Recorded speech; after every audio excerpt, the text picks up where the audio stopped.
Just very tired.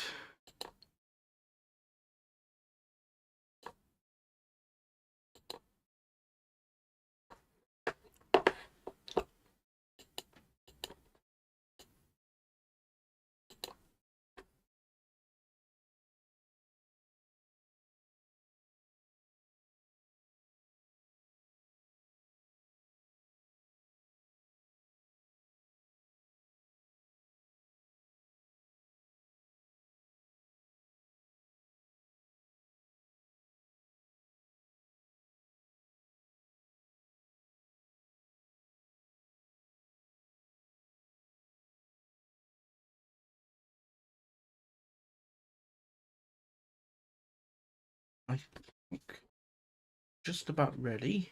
So I'm at his. I feel like before I start, I feel like I need to explain myself why I'm doing this. For one.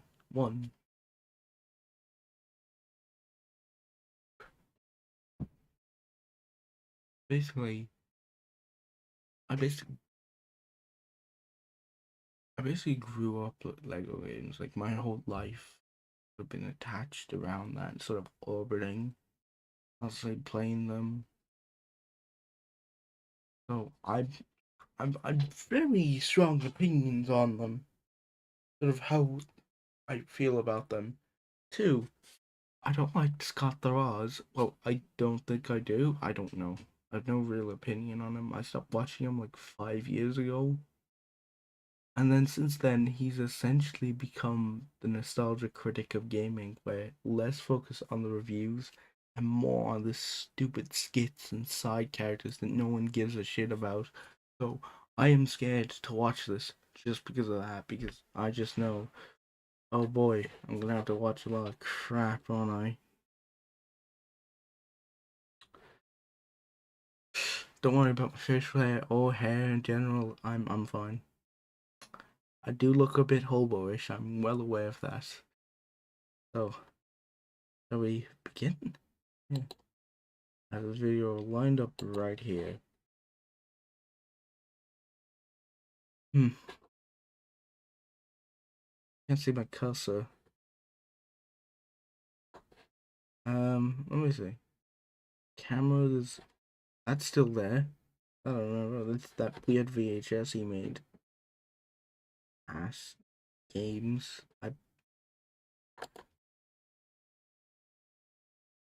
There is some consistency in the background still. Like I recognize some of this stuff, but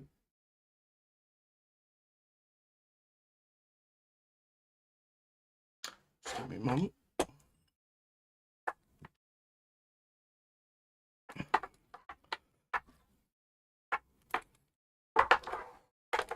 Okay then. That there will do. Okay. Excellent.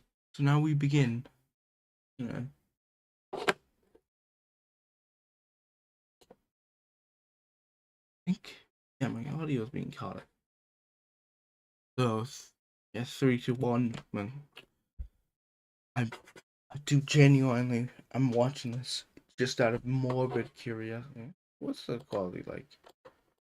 1080p still? Okay, so stick with what you know, I guess. And this time with 4K and stuff. Hey y'all!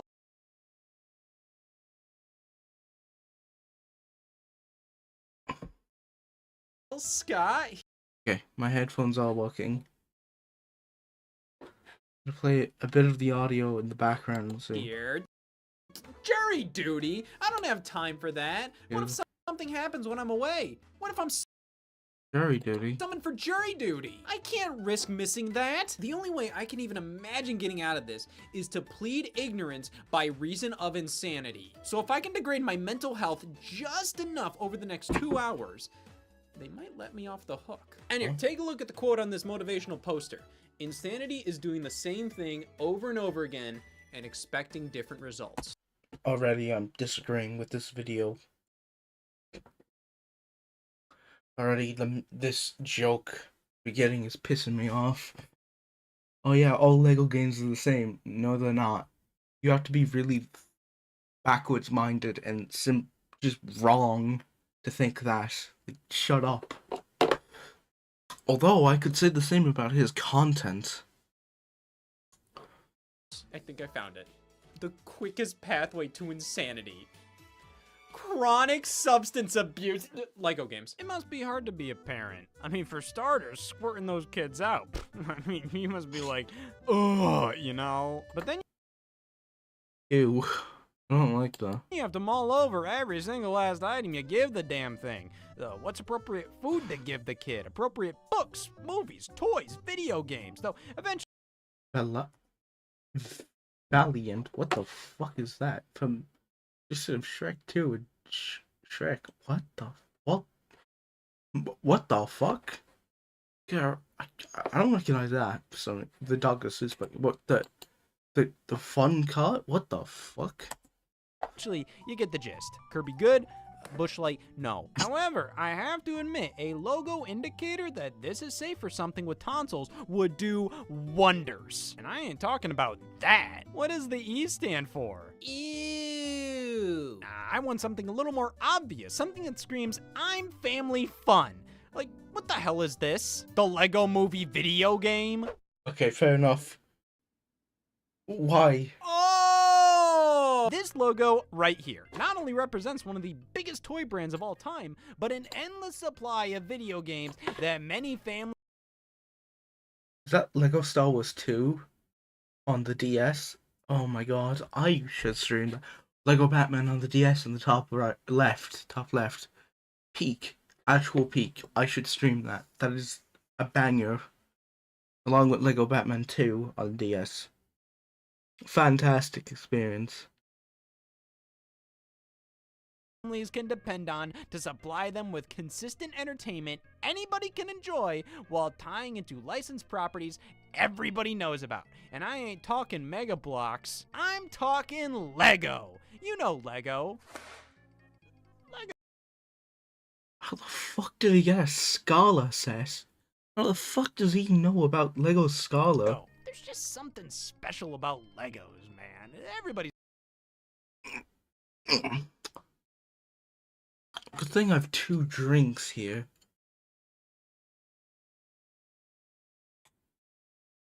I'm sorry. Did Scott just say Legos in 2025? When was it? March 13th.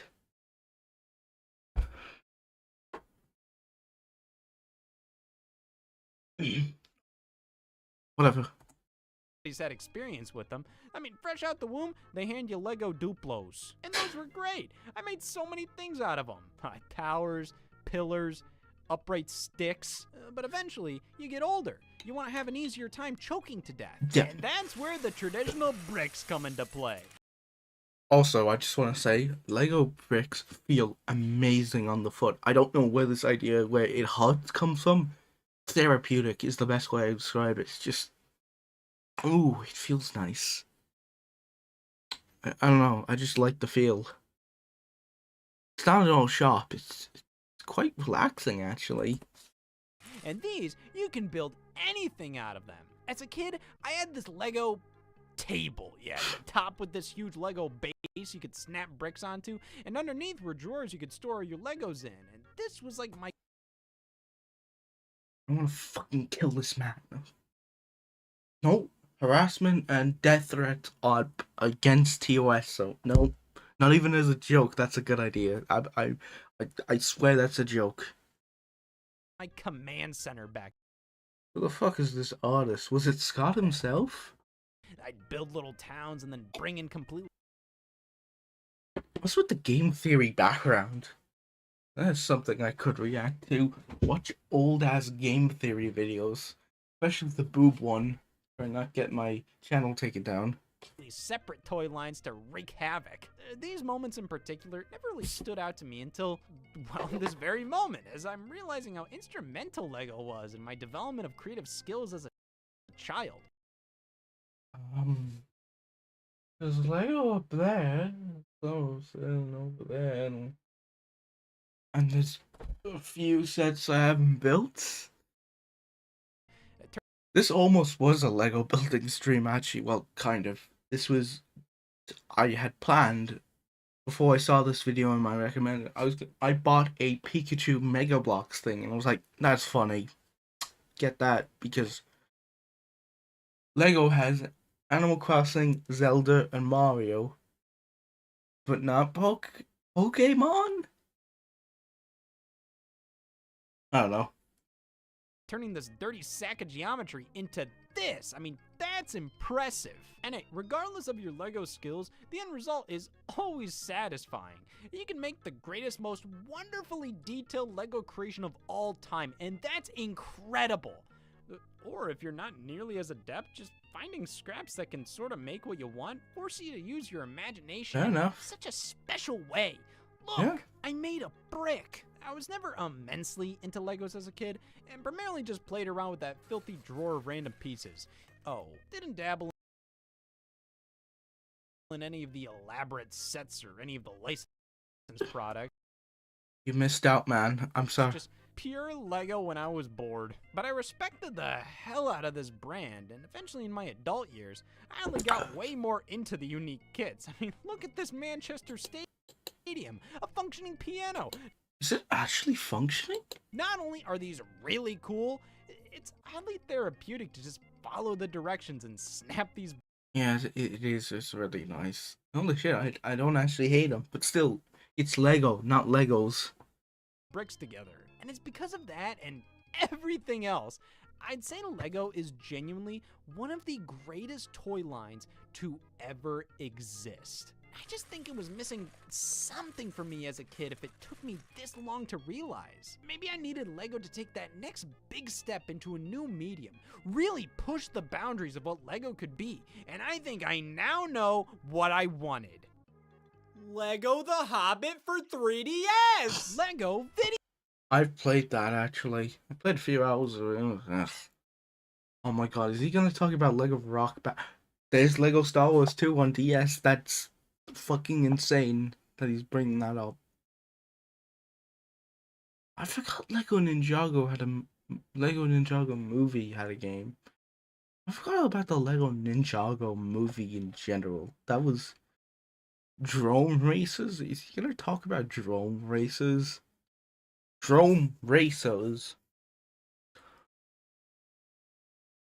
Video games! The only way I can live out my wildest fantasy. Oh, Feels chess. like everybody's had a run-in with Lego Hey, games it's at peak. one point or another. I can't stream that because I literally played that like to 100, basically nearly 100% like last year. And I did the same for Lego Batman. Did 100% playthrough of Lego Batman 2, so I can't stream that either. I could do the first. I did the 100% of Lego Batman 1 too. So I can't. It's too recent. Lego Star Wars, I guess. But like Batman, you'd have to completely mute the audio because it's all copyrighted to hell. Another because they were everywhere. Yeah. Multiple games a year in collaboration. Okay. Let me see. Actually, I'm gonna turn on cursor capture because I think this would be really helpful.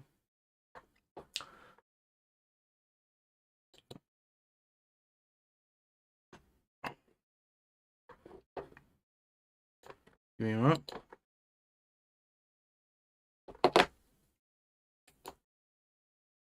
Oh.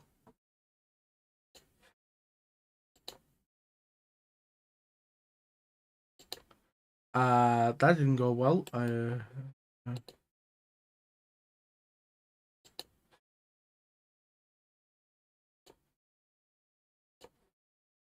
Okay.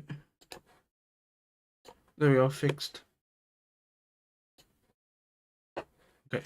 So, let me count how many I've played. I haven't played these two because there's no point in playing them when the complete saga is, which I've played a bit. I don't think I've played Indiana Jones.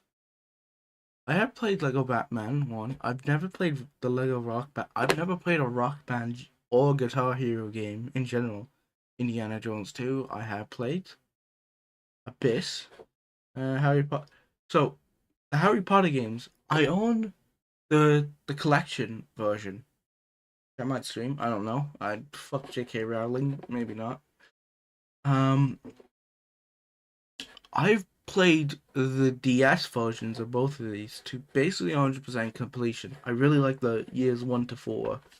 That was a really unique top-down sort of point-and-click style. It was really unique. Star Wars 3, I played a bit, but that's a thing I could stream. Pirates of the Caribbean, I'm not playing. I'm just gonna put that out there.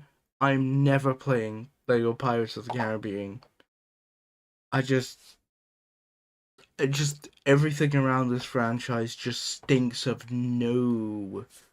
Just the lead actor and just specifically, I'm just like, I cannot stand this. Lego Batman 2, 100%. It's great. It's an amazing game. Lego Lord of the Rings, never played. I haven't played The Hobbit either. Don't know if I will. Lego Marvel Superheroes, I own the game. Twice actually, and it's pretty good. But I've never beaten it, so maybe I'll beat it on stream. Lego Movie video game. I played this in the past. Good game, very good game. It's very weird. Yeah. I might stream that. I don't know. Hobbit. Never played. Lego Batman 3. Nearly 100%, like mostly. On the PC version, actually, funnily enough. Was it the Xbox One version? I'll also go into the handheld versions. I've played the complete Saga DS version, basically to 100%. I barely remember any of it. Lego Batman, 100%. Lego Star Wars 3, I think I've 100% of that. Harry Potter, both of them, 100%. And never played that. 100%. I refuse to play that. Any handheld version of this just stinks of badness. I don't think I touched that version. If I remember correctly, I've beaten that and 100% it, the handheld version. Lego Jurassic World. I've never played it. I don't care about Jurassic Park or World. Lego Dimensions. Just makes me sad. Because I had this game on the Wii U, the worst version. I don't know how I'd feel about this. It's not. I don't think I ever actually beat the game. It was just a very odd game that I didn't know how to feel. Lego Marvel Avengers is. I don't think I ever played this one. Yeah, I don't think I have. I think I own it. I think I do. The PC version. And I haven't played the 3DS version, which, yeah. Force Awakens, I played this to death. I never got to 100% it, but I nearly did. I think it's pretty good. I've never played the handheld version, I think. Yeah, no. And I think that was the last one, I want to say. Last handheld version. With dozens of franchises. Oh, shit. What, you're just gonna let them do this without dipping your toes in at least once? Okay, these last few. Lego Ninjago movie game, never played. Lego Marvel Superheroes 2. I own that on the Switch and the PC version. I played a good amount. I just the structure of the game is a bit for my liking. I don't love it. Incredibles, never played it. Don't like Pixar. Lego DC Supervillains, love it. It's amazing. Lego Movie 2 game, I own it. I probably will play it as a joke. Skywalker Saga, never played. Horizon Adventures, never played. Don't care about Horizon. There we go. That's all the TT ones. You should be studied. Now, where did this iconic video game lineage begin? Exactly where you think it would start. If your answer was I don't know where it would start, you're correct. From 1995, exclusively released in Japan, This is Lego Fun to Build. I knew about this. For the Sego Pico. I vaguely knew about this. Vaguely. It's very weird that this exists. It's also weird how Lego got a game before any kind of other medium, like a TV show or a movie. I think the or even like a comic or something. Like, it's really weird how this video games was specifically chosen to branch out the medium. Like there was like commercials and stuff, but that wasn't like animated. It was just, why this? What the just came out of my mouth? Like No, seriously. The Sega Pico was an educational game console combining video games with storybooks. yeah. For what it is, I mean, it is. Pretty crazy how this is a legitimate Sega video game console that's illegitimate to many just because it cares about my brain. There's a letter H? So of course, when this is the console the first LEGO video game calls home, my lust to see the origins of LEGO Fortnite is dashed. But hey, let's give it a fair chance. Oh, I was being fair. The Sega Pico is so close to being kinda cool. I mean, look at this. You insert the book, the screen will change depending on the page you turn to. it's You hover a 16-bit, cursor I think. around with the stylus. For an educational game console aimed at toddlers in the mid-90s, this works damn well. It's pretty Much good. like my new soundboard. Who gives a f? Who gives a f? Who gives a f? Yeah, who would have thought the toy for 3-year-olds isn't holding my interest? Yeah. It's a shame such a massive video game lineage started here. But hey, LEGO Fun to Build is undeniably faithful to the source material. You build a LEGO vehicle, you play a game with it, much like playing with LEGOs in real life. Why not just do that? Especially when Fun to Build blocks you off from doing anything remotely creative with your vehicle. Oh my god. Oh, this is bullshit. At the very end, we do have a free build mode, but it doesn't stop this from feeling like a complete waste of time. Yes, this follows the ethos of LEGO, but the That's Sonic Game Gear music. I don't know which game specifically, but I recognize it. Fucking bastard Scott. I should stream the Sonic Game Gear games, especially the first one. I love that. I love Sonic 1 on the Game Gear. Might be in my top 30 favorite Sonic games, weirdly enough. But that's a discussion for another time. way it plays out, you just end up asking, what's the point here? Turning playing Legos into a video game is a sound concept, but you need to take things further than just... What even is this? A bad video game. Yeah. Well, that's where Lego Island for PC comes into the picture. Never played it. This wasn't the first Lego game. It was the first Lego game. It's the This first is real like one. the perfect representation Game sucks, of by the Lego way. in the video game space. I mean, a 3D open world where you explore an island, build vehicles, be a witness. It all comes together to create a legendary game for kids of the era. Out the air. 27-year-old at this very moment. What the hell am I? I forgot Scott's 27. He's only 7 years older than me. I was born in 97. Oh, sorry. What a difference 7 years can make. Those are just people. I hate this. Am I doing? This is definitely one of those you had to be there type of games, which not sure how much anybody can really dispute that. You're telling me you hand this to somebody who never played it as a kid and they'll go, oh yeah, sure, let me just gorge myself on that. You can tell while playing how magical this was for kids. I mean, just click on any Lego figure walking around. It'll change their appearance. You can build a helicopter and fly around the whole island. You can deliver pizza. You can witness Pizza, an pasta, exorcism. You but, can jet ski. This is exactly what playing with Lego, toys in general, is like. Mhm. Look at just roam around, make your own adventure. Yeah. There's a few directed activities Jesus to partake in, but for the These most people are part, fucking the fun of terrifying. Lego Island comes from making it yourself. Explore the world, make voices for all the characters. And through the eyes of childlike wonder and whimsy, use your voices for all the Oh my god.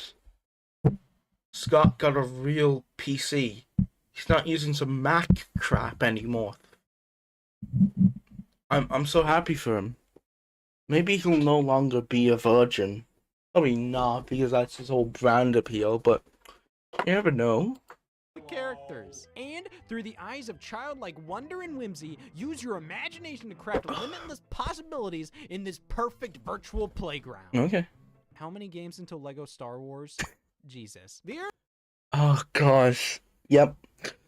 I have some interest in like the pre-Lego Star Wars games, but like let's be honest, a lot of them are fucking uninteresting.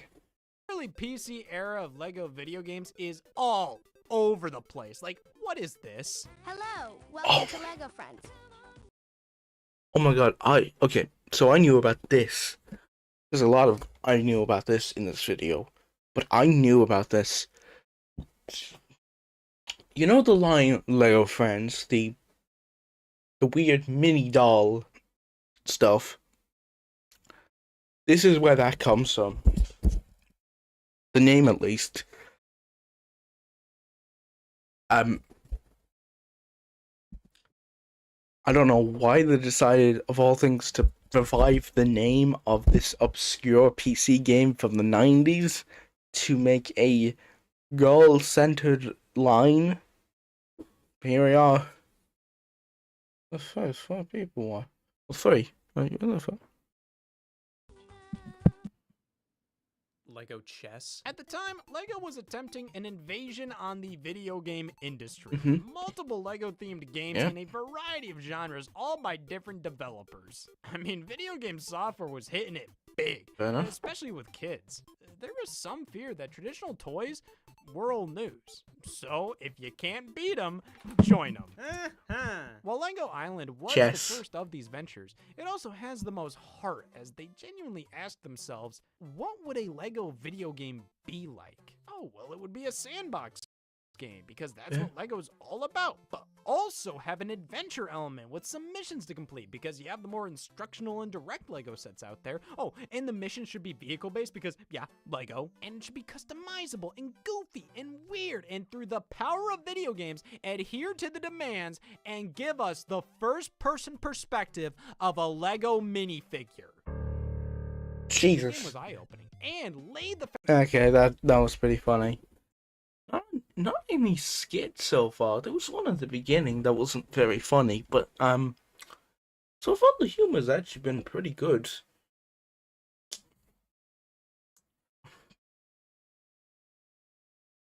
Let's just go. Oh my god, is this a skit-free video? Is this a bottle episode where he actually does the fucking thing in the title? Foundation for what a Lego video game could and should be. Lego chess is Lego chess. Most of what followed was a bit more cut and dry.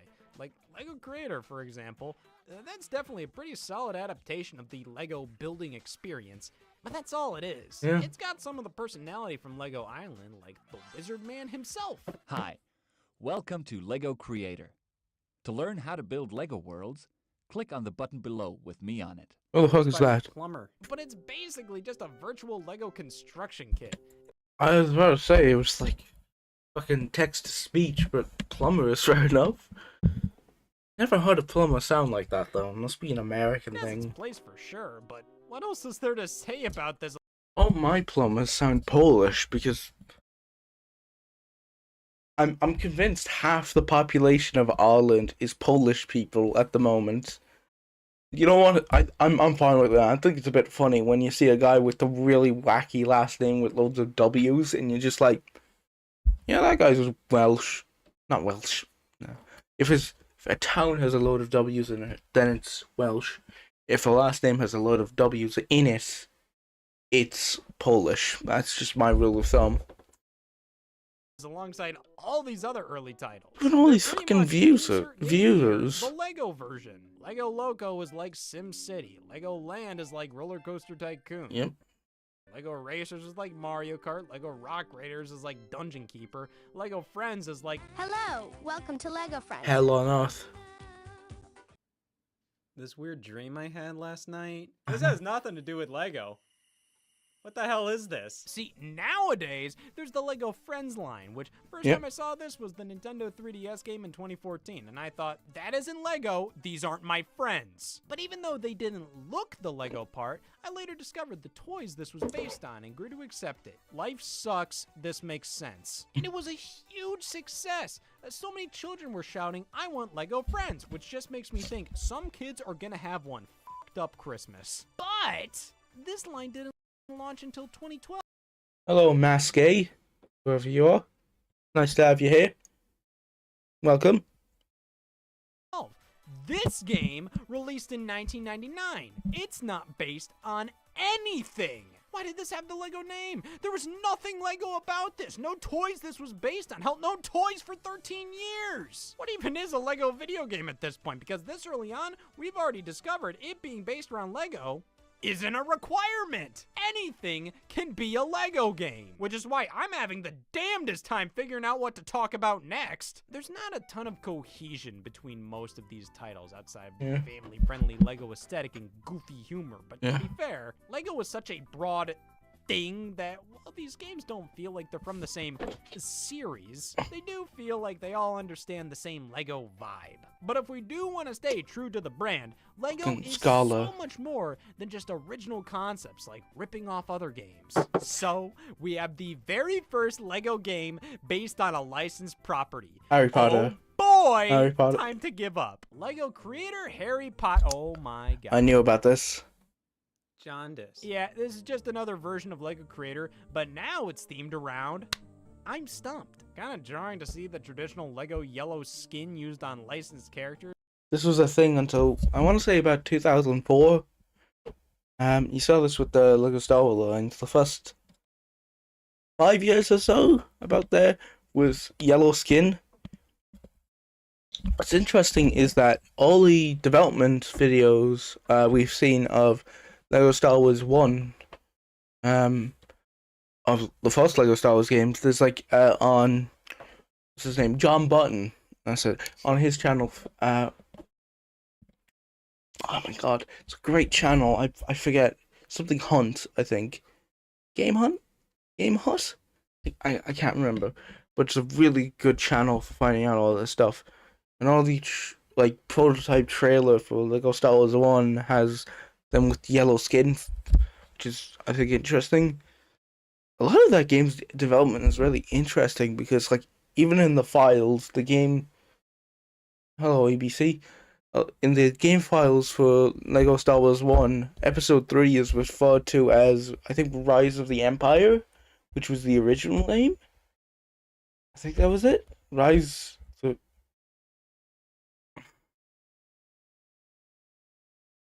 Nah, whatever. We'll stick on this. I'm doing enough tangent as it's trying to justify this.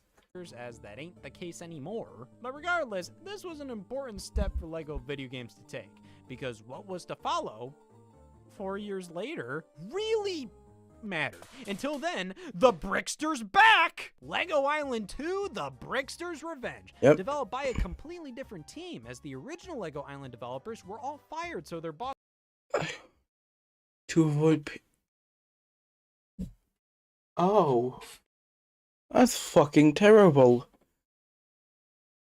So, here's a lesson of the day.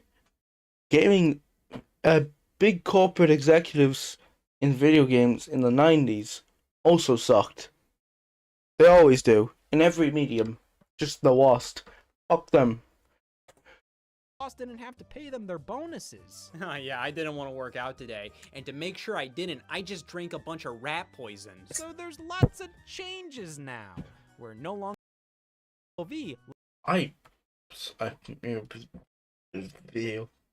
hate the fact that it's actually pretty funny.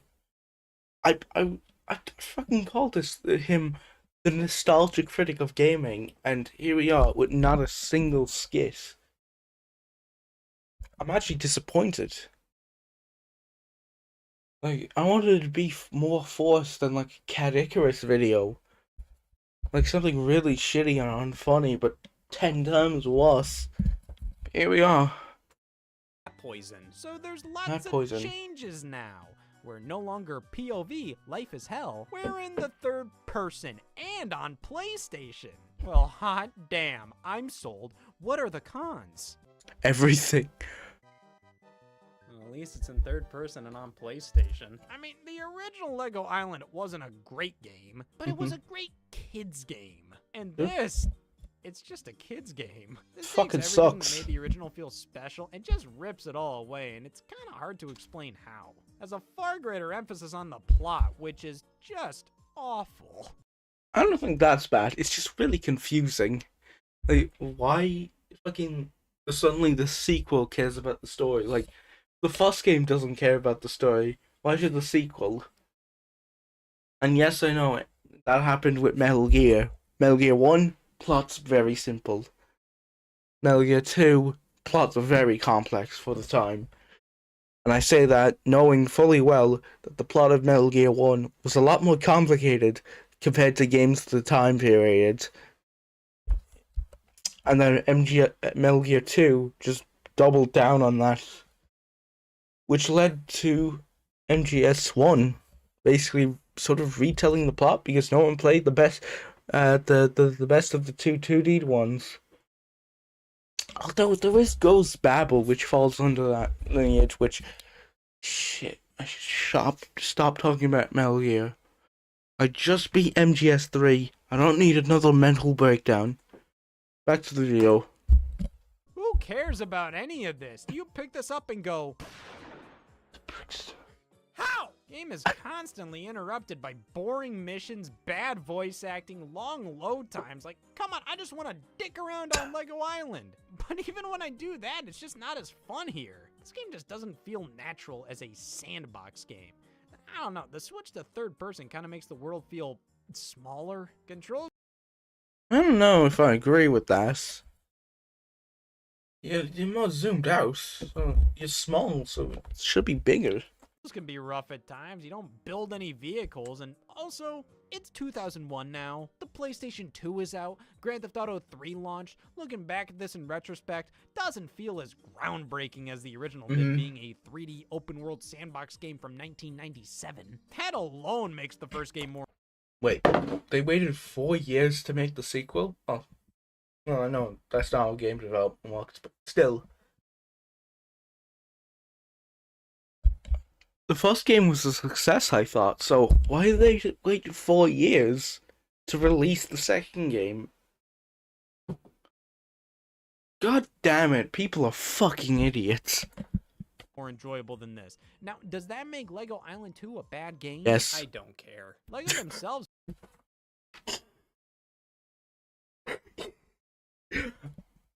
Okay, you know what? That's probably the most damning thing you could say about a game. Not even like, this is good, this is bad, it's just...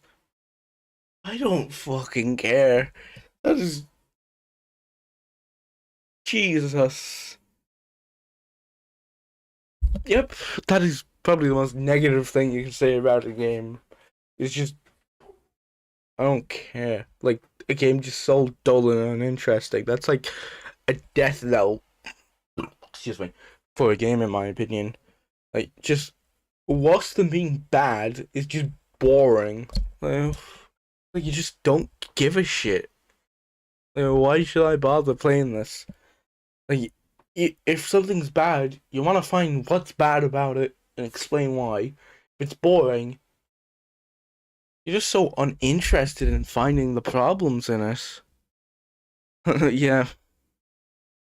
published most of these games, but it was around this time they were suffering from financial problems. Oh, yeah. And I don't think any of their Drone Races, Island Extreme, which I've heard is pretty good. I saw the Cat Icarus video. That was pretty good. Even with my problems of his modern content being a bit too forced with the humor sometimes. Drone Races is a thing that Lego Races 2. Lego Races 2, yes, that the sequel to the Holocaust set from the 90s. We all know about that, right? Soccer Mania. Ugh.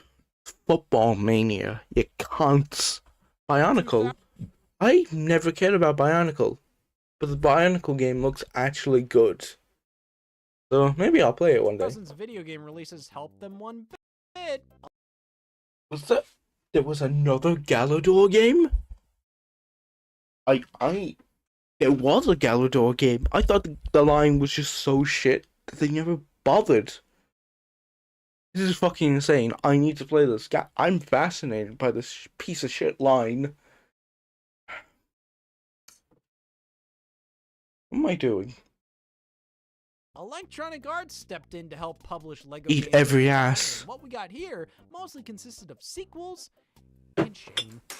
The third lot here mostly consisted of sequels and shame. The third Lego Island game. Yay.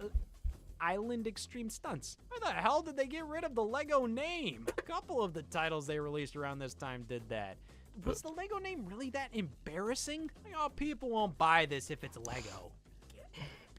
But who's picking this up going, what is this, Shrinky Dinks? This is fine. Like, I prefer playing this to Lego Island 2, but it feels more like a spin-off, a weird side thing. Laser. It's almost like the subtitle implies that it's a fucking spin-off. Focused on filming badass stunts. Maybe that's why they didn't want the Lego name Fucking on died. this. Hey, what's up, Internet? I'm about to pull a stunt in honor of my mentor, Lego Island Extreme Stunts. I'm gonna go bathe. At least everything looks and feels a hell of a lot better now. Why is he funny? I don't remember him being that funny. Maybe he's being drunk a bit. You know what? If it helps.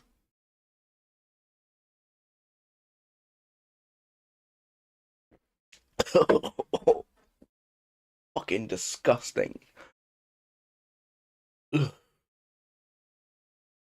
Mostly thanks to the upgraded horsepower on the PlayStation 2. So what does that Horsepower. mean for Lego Racers 2? Nothing! Ah, you know, a lot of early people...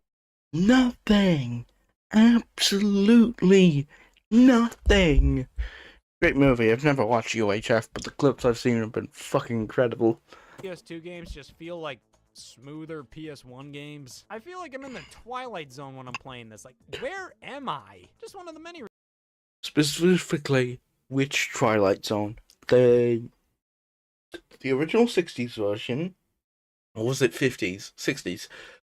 The original 60s version, the 80s revival, the early 2000s thing, or the short attempt in the 2020s, beginning of the decade.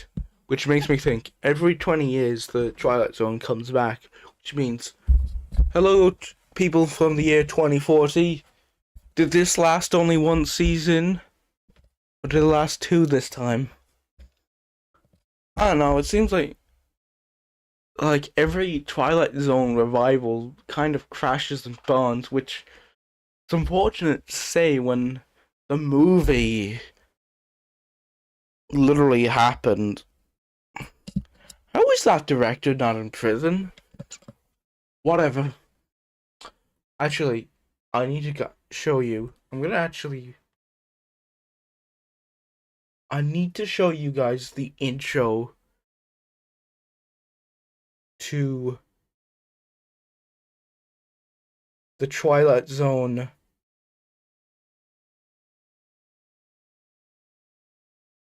I need to show you guys the intro to the Twilight Zone.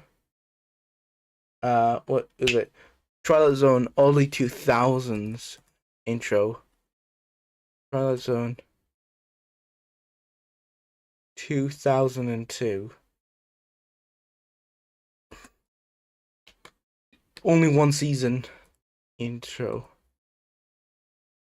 Was, oh my god, second thing I see is from the Twilight Zone subreddit is, can we all agree that the 2002 series intro was laughably bad? And Korn did the song.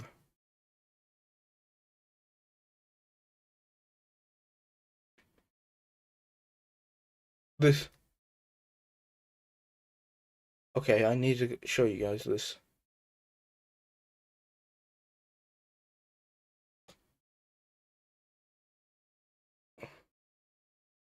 $58 views, what the fuck?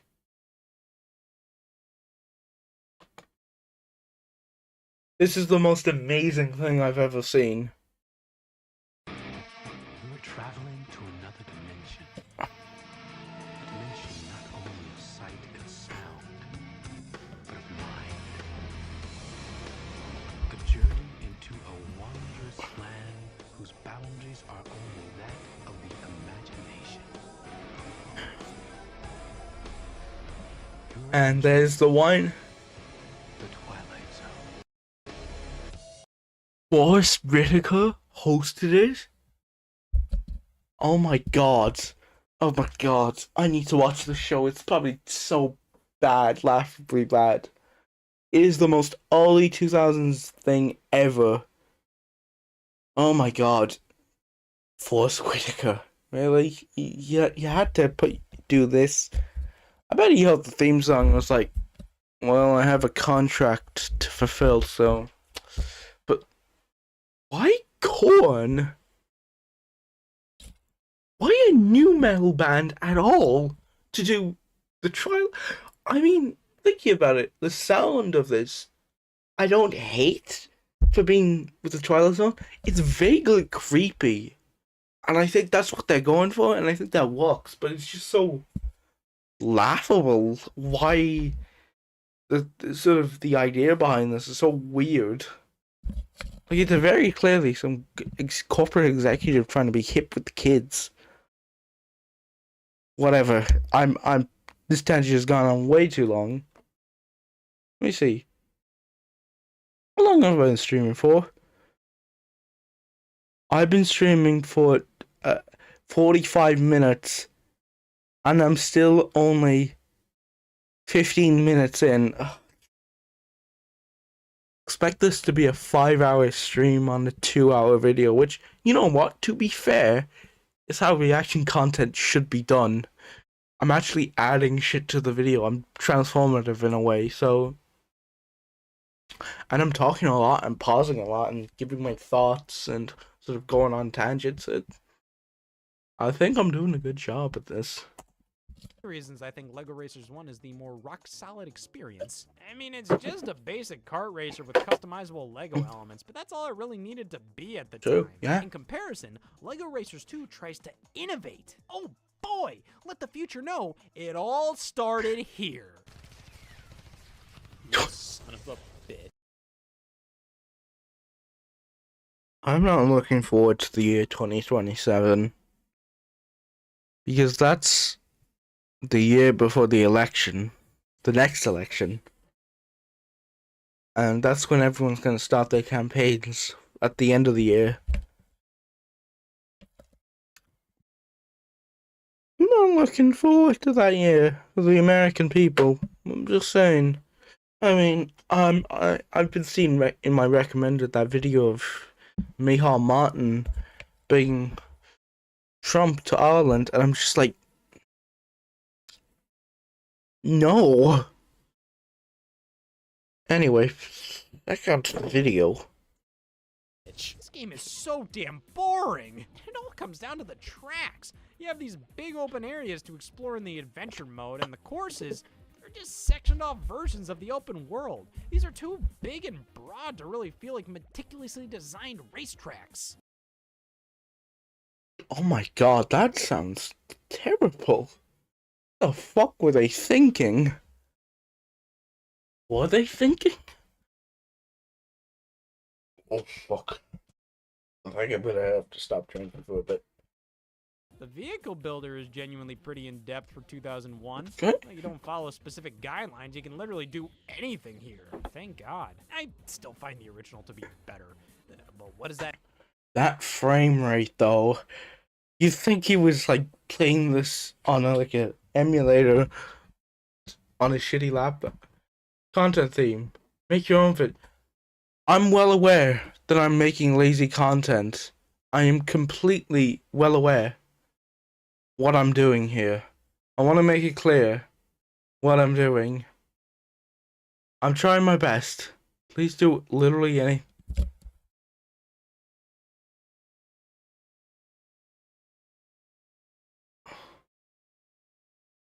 You could have been the next. I don't think I'm gonna be the next big YouTuber of anything.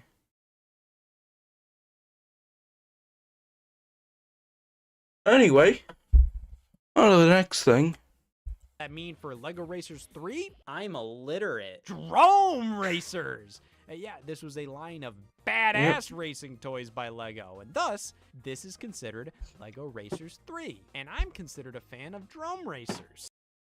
Said no one ever. We also have soccer soccer. It's football. Jesus Christ. The fuck is that box art? What the fuck? There's an igloo dweller, because I genuinely don't know the official term now. The Inuit. Sorry, my bad. There's an Inuit and a cat and a pirate. What the fuck? Yeah, they were desperately running away. That is the most low budget title screen I've possibly ever seen. It's literally just the logo. Did they even give a shit? I don't think they did.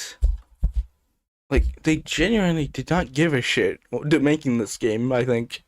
From the Lego branding in this era. Can't even name a game Lego Soccer anymore. What has our country become? Lego was not only suffering financially, but they were genuinely thinking that the only way forward was to ditch the bricks and be cool. Oh, Case in point, Galador. yes! Known as What's Peak. Galador? An attempt by Lego to get as close to bankruptcy as possible. Whenever something is envisioned and planned out as this uber popular media franchise with TV shows and toys and video games all. Was there a Galador show? I've thought of the show, the game, not the game, but I've heard the figures, but I've never heard of the show. Launching together, when does that ever go well? Well, surely this time. Galador's hook was how this character could glinch. Basically, Yep. transform their body parts to other My face things. too.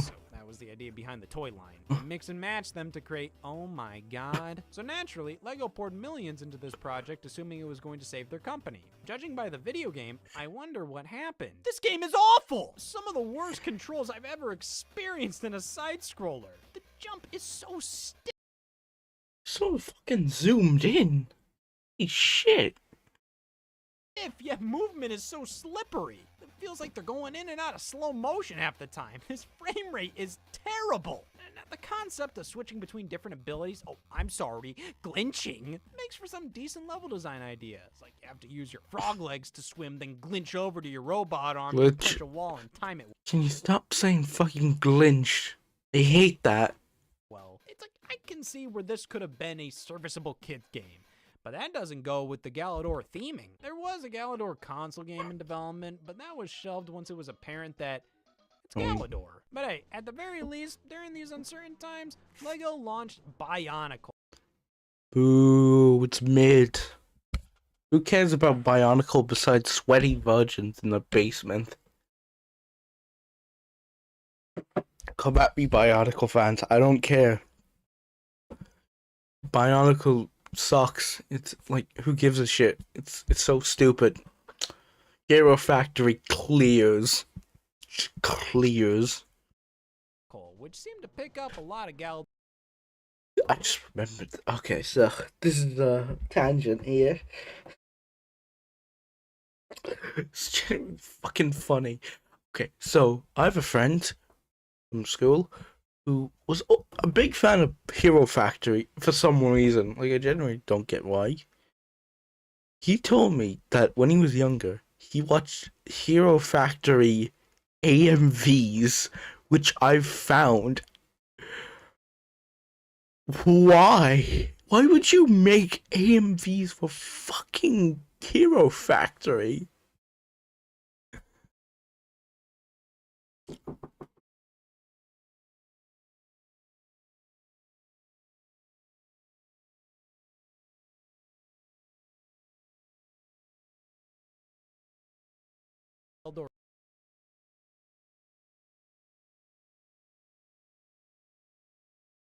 That was nothing.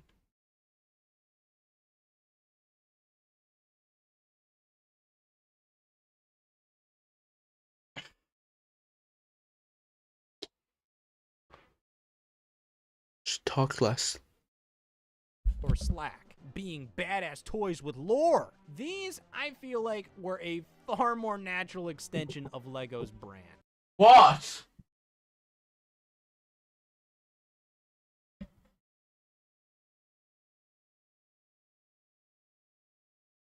I mean, I never even heard of Galador until, case in point, Galador. That's John Connor. That's fucking John Connor from T2.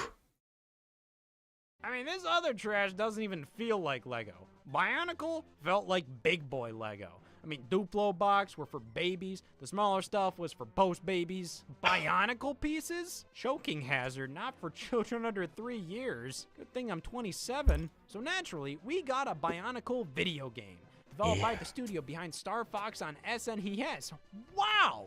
What a legendary team! I mean, who better to make your game than the makers of Star Fox, Croc, Buck Bumble, Ren and Stimpy Fire Dogs, Carve, Catwoman. Oh my god. Okay, I want to explain this. Argonaut barely did anything on the original Star Fox. I think they were involved. I think they made Star Fox 2, which I think is a technically better game. I never played it. But that's where their sort of involvement ends. They barely did anything on the original Star Fox. I think they developed the technology, and then they went bye-bye. I believe Star Fox 64 was in-house, and that is the only in-house. Star Fox 1 and 2 are the only Star Fox 1 and 64 are the only in-house games they made for Star Fox. The rest were given to other companies. That Command, yeah, that was outsourced. Really weird how little they care. Yeah, who better? This feels like a decently ambitious kids game with nothing to show for it. You had some halfway decent concepts here. Multiple playable characters, soaking up energy from enemies. It's like they wanted to do something cool. But when you actually sit down and play it, you get a game that just feels generic and frankly unfinished. Gotta be honest, playing through most LEGO video games released up to this point, I feel like a jackass. I'm not getting anything out of this. Most of these have nothing to them. Even the beloved ones. I'm sorry, but if you didn't grow up with them, give me one good reason to play Lego Island. Okay, well, don't write it like that. Many of these LEGO games aren't horrible, but it's clear while LEGO was leaving a mark on the video game industry with the abundance of titles, they weren't leaving much of an impression. LEGO Island was the biggest success, and rightfully so. But who cared? But let's be real here. Is this a game you'd genuinely want to play today, or a game you'd just want to play again because of nostalgia? And if you're holding firm you'd genuinely want to play today, how about now? I wouldn't say any of these games age particularly well. I can respect them, but I can only enjoy a game so much from the perspective of, well, if I were a kid in 2001 playing this, I may have liked it. And that's the best I can really say about these things. So when I say the era following the initial games was dog shit, I'm not trying to be mean, I'm just scared for your standards. But thankfully, everything changed in 2005. Who knows why? Lego Star Wars, the video game. Yeah, this is Because good. Lego Dougal don't exist. So why not make a video game based on one of the most popular Lego licensed releases? I mean, it went so well the first time. Yeah. Developed by the sick freaks behind Sonic 3D Blast. Oh my god, yeah. Did Sonic R too.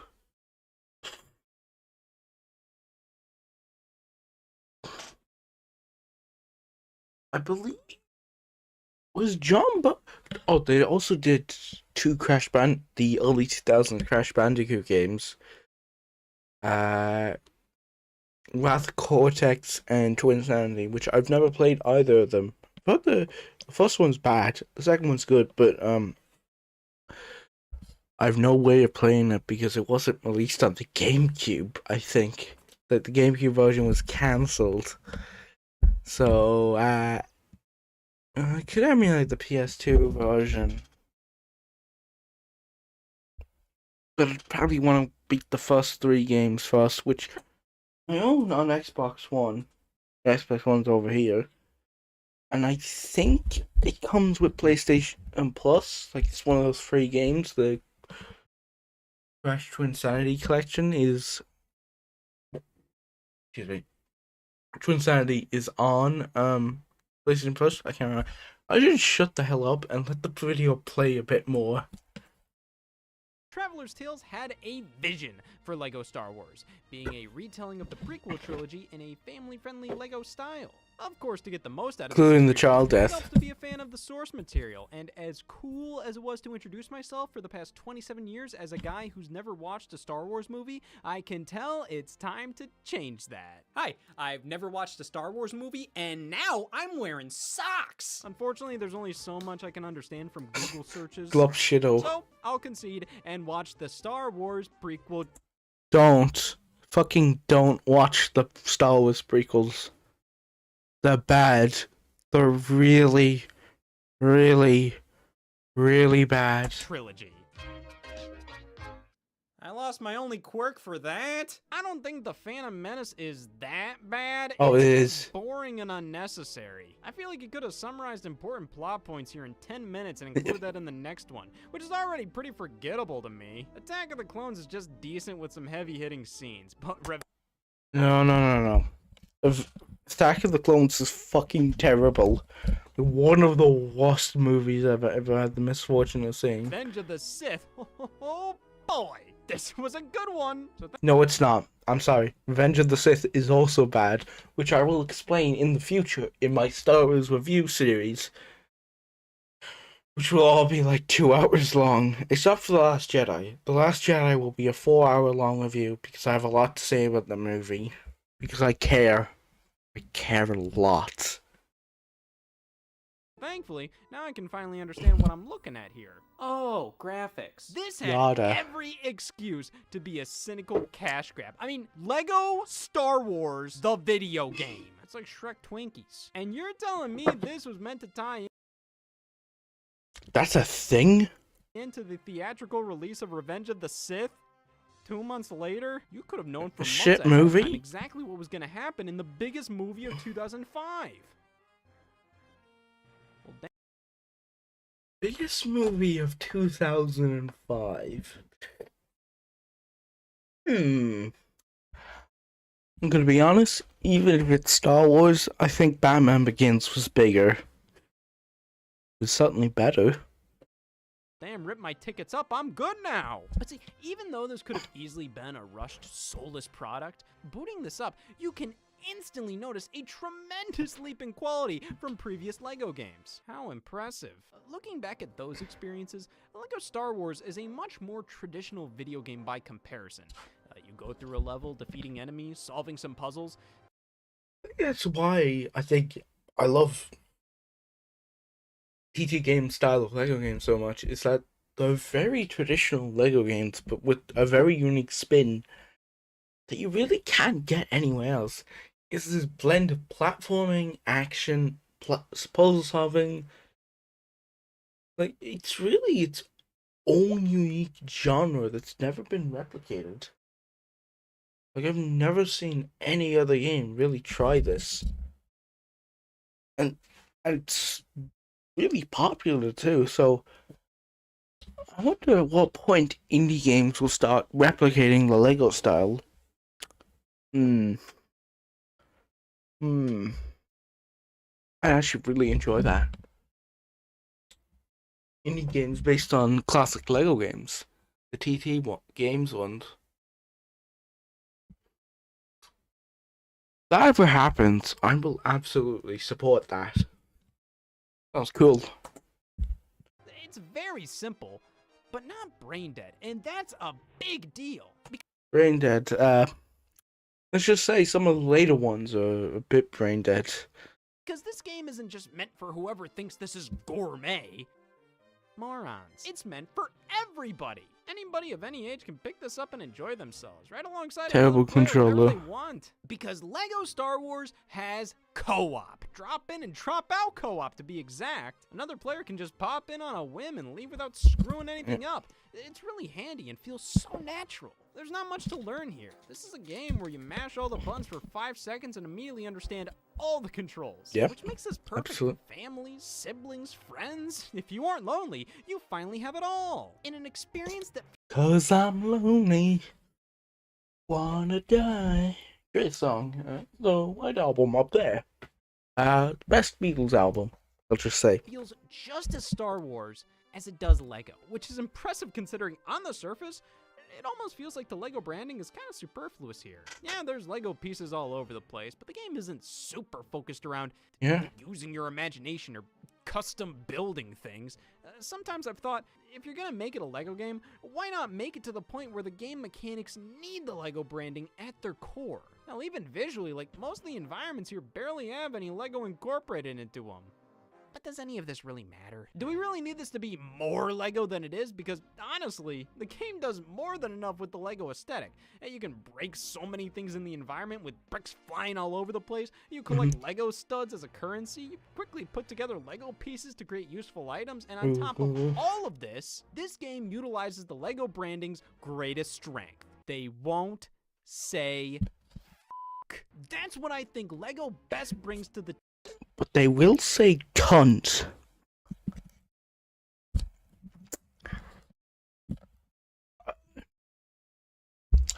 I wonder how long it will be before we get a Lego figure of Ricky Gervais or one of his roles. I expect at some point, if he tries to do more mainstream stuff, we'll see it at some point, which then I can call it the cunt figure. Table here. The tone. It's a completely family-friendly Star Wars experience. Sure, most of the movies are already PG, but what if I'm giving up sci-fi action and violence for Lent? Well, Lego...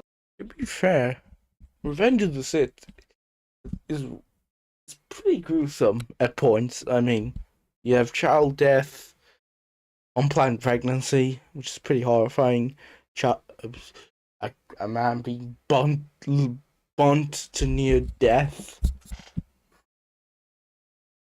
You see the effects of that. It's pretty gruesome, that movie. It's like PG-13 pushed to its absolute limits. Kind of wild they got away with that. I think the only reason they did was because it's Star Wars, and it's like, oh, it's a kiddie franchise. You can show that to kids. And I'm for sure Revenge of the Sith scarred a few kids out there at the time. Star Wars is rated E for ever see a Lego intentionally kill prisoners of war? Nope! With how much this franchise I'm appeals to thinking it is. everybody of all ages with its constant depictions of dismemberment, I think having more of a G-rated option out there is important, and theming it around Absolutely, Lego makes I it agree. entirely natural. If this was just a Star Wars game where they gotta keep it clean, it would kind of feel like censorship. But Lego Star Wars revels in the fact they have to Pregnant Lego exists. recontextualize scenes for kids without cool parents. I bet someone at their awakening when they saw Padme like that.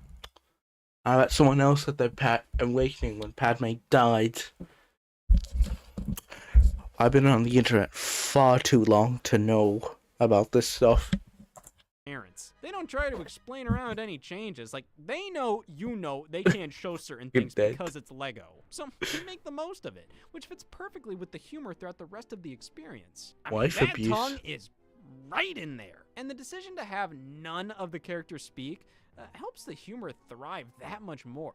I mean, everybody respects comedy like this because it's completely universal. It's timeless. Yeah, you may not be busting a gut at it, but it's so charming and pleasant and enjoyable, especially because of the source material. The way the cutscenes play out, it honestly feels like how you'd retell these movies if you were playing with the actual Lego Star Wars sets. I never thought about that, but that's true, yeah. So much to collect and chip away at. God, Over yeah. 50 characters to play as. Oh, that character roster looks so small. Like, I was playing Lego Batman 2 last year, 100%ing it, and I looked at the character roster, and I was like, holy shit, this is tiny. There's barely any characters in this. And then I think about, that's like nearly 100 characters probably in there.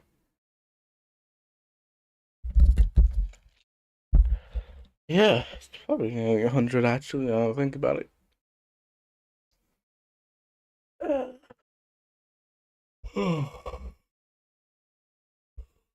2 a.m. now. I've been streaming for close to 2 hours probably. So, how long? How long? just past an hour actually, just an hour and 10 minutes. I really need to let the video play more so I can actually get through this. Because knowing me, if I keep pausing like this, I'll be here until 5 a.m. Unlockables, cheat codes? Damn it, they did it! I may have said Lego Island was the perfect representation of Lego in video game form, but Lego Star Wars was the perfect Lego video game. It utilizes both franchises superbly with a gameplay formula that, while quite simple, it's actually good. It works. Prior Lego games appeal to kids. This appeals to everyone. And I think this is the blueprint that should be used for 30 more games. You know what that means? Not Rock Band. Let's be honest, that's nothing like this. Which I just remembered. Who's in... I think David Bowie and Damon Albarn are in that, which is fucking insane that both of them signed off on that. Like, imagine being their agent and going, okay, David, we want to put you in a Lego game. And he was like, I'm in. I bet he was a huge fan. I bet he had a massive collection. I bet he built it with his son, the Oscar-winning director. Lego The Hobbit for 3DS! After the success of Lego Star Wars, TT Games became the main developer of Lego games moving forward. Like, they made the Lego Rock Band game? I thought it was a different studio. Utilizing the same core formula for most releases. Now, just because most of these are cut from the same cloth doesn't mean they Kung Fu up Panda. to ante with each subsequent title. I haven't For opened example, that. the next game, Lego Star Wars 2, features that... Oh, not. God. Well, that was way better. This game covers... Yeah, they're actually good movies. 3 really good movies. And they get better as they go on. Trust me on this. First 3 I'll explain in my 2-hour-long reviews of each movie. Star Wars movies. The last 3. The best way to describe Lego Star Wars 2 is... Last 3? This will not be the end of the joke. Trust me, I'll know when it gets to Skywalker Saga. I'm not really comfortable discussing that, but we'll see. Better Lego Star Wars. The quality's been bumped up a notch with bigger levels, better cutscenes, more humor. The gameplay variety is far greater, and numerous tweaks and improvements that we can customize our own Lego character. Fine, it's Star Wars my way. I'd say if you My have way any or the preference highway. between these two, it mostly comes down to which movies you like more. Because objectively, Lego Star Wars 2 is pretty much just more Lego Star Wars, but better. Well, then what the hell does that make this? Lego Star Wars The Complete Saga from 2007, expanded upon and combined... Oh, that menu was actually really low budget. And I own the fucking game. Twice, I think. I don't need to stream that. Watching this just makes me think, oh my god, I need to stream this, I need to stream that, stream blah. Like, oh my god. These hand movements, I can explain. This is what happens when you're drunk and autistic. The first 2 games to create the ultimate Lego Star Wars and Lego Star Wars video game. At the They time. did a great job with this, as it doesn't feel like 2 games in one. It genuinely feels like one massive experience, which is why this is often considered the best Lego game. It's not. It's Lego Batman 2. It's Lego Batman 2. Trust me on this. Lego Batman 2 is the best Lego game. It is fucking peak. I fucking love that game so fucking much. Like, unironically, it is one of the best games ever made. Up there with New Super Mario Bros. And Super Metroid. I mean, yeah, kind of a boring pick for best Lego game. When it's literally 2 good already games. beloved games brought together for a big-ass mega game? Like, yeah, of course that's gonna be the best one. Do you think Laval's journey stands a... Oh, sorry. God, I really hope one day 3DS emulation becomes easier to access because, let me just say, trying to get the ROMs, not fun. I haven't done it yet, but the experience I've almost had is pretty annoying. Because when I get a proper PC and I can emulate 3DS games, There's a lot of shitty Lego 3DS games I can cover. There's some really good stuff in there, but there's shit like this, which actually I think this is in the old style, but there was like an error between the beginning of the 3DS and the end of the 3DS era of Lego games, where it's just absolute garbage. Like, there's two Ninjago games which I thought are pretty good. There's this, and that's like the unique Lego games in the classic style. But like after this, like 2014, like after Lego Batman 3, they regress into garbage. A chance after this, but I can't keep acting like the. I think it started with it's really touch and go how they go. Touch and go how they go. That's a lyric right there. I'll keep that in the back of my mind. Touch and go how they go. Touch and go how they go. Complete Saga isn't the best of the best. Now, just the fact it's on the HD consoles is reason enough to pick No, I own it twice. it up. Even though LEGO Star Wars 2 was already on Xbox 360 a year prior. Hey, if you only played the first two games on... I didn't actually know that, but to be fair, it was like 2006 when it came out, so it had to be. Be weird not to. GameCube or PlayStation 2, the Complete Saga was only available on the new 7th generation consoles. And the DS, which I played. It's pretty good. It's very weird. Really, it's a pretty literal translation of the two games because they already had them to base off, unlike other handheld versions, which they kind of partly had to. They had some stuff to go off, and then just had to guess the rest. But as they went on, the handheld versions became more and more accurate, which, in my opinion, made them less interesting. I'll just say that. At the time, so all's good. You get the two games upgraded on newer hardware. But for the sad sack who bought LEGO Star Wars 2 on 360 just to get this game a year later on the same system, name something sadder. Damn. But I do think if you just played the first two games and not the Complete Saga, you're missing out. Like, they added my favorite setting in the Star Wars universe as a bonus level. Hinsdale, Illinois. They updated the hell out of the LEGO Star Wars 1 level. Does anyone live in Illinois? Like, genuine question. I don't think anyone does, because I've never heard of anyone from that place. There's this new multiplayer battle mode, and over 120 playable characters, including, oh my god! Fill up shithole. What? Vinny, it's your time to shine. What? Hey, I can see Oh. what they're teasing here. Lego Indiana Jones, the video game. Is that... I don't think... Is that Tom Kane? I think that's Tom Kane, because that's the announcer... That's the guy who does the narration for the Clone Wars show. Well, 2008 one. And he voiced Commissioner Gordon in Arkham City, I want to say. Yeah, that voice is very familiar. Yeah, I think that's Tom Kane. Hope he's enjoying his retirement, because stuff that caused it really sucks. I'll just say, hope he's doing well. My descent into madness. It's not happening, is it? LEGO Indiana Jones, The Original Adventures, launched in June of 2008 in a pretty obviously similar move to what was done with the original LEGO Star Wars. 3 movies from Lucas. Oh, shit.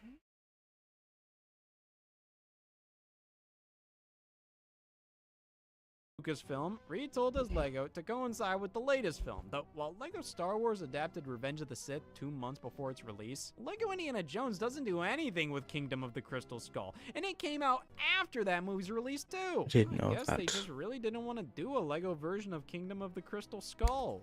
At the time. Doesn't mean they didn't do it. This is very much just taking the established LEGO Star Wars formula and creating an Indiana Jones game out of it. Of course, you have a handful of new mechanics more in line with this franchise here, but by and large, it's exactly what you think it is. Still a great family-friendly adaptation of some classic movies, though gameplay-wise, it's obviously put a stronger emphasis on puzzles here, as it is Indiana Jones. But man, some of these puzzles are such a damn pace breaker. Like, I have no idea what they want from me, and I'm stumped for like 20 minutes straight. Never really had a problem with the previous game. Pussy. Pretty straightforward. But here, I just have a hard time deciphering what I'm supposed to do, what parts of the environment to focus on, which items are important, and half the time the solution is just like, why would I ever think to do that? Well, I did the math, and I've concluded I wouldn't think to do that because I'm an idiot. You Yeah. gotta admit, it takes gumption to stand up and admit Lego games are too hard for me.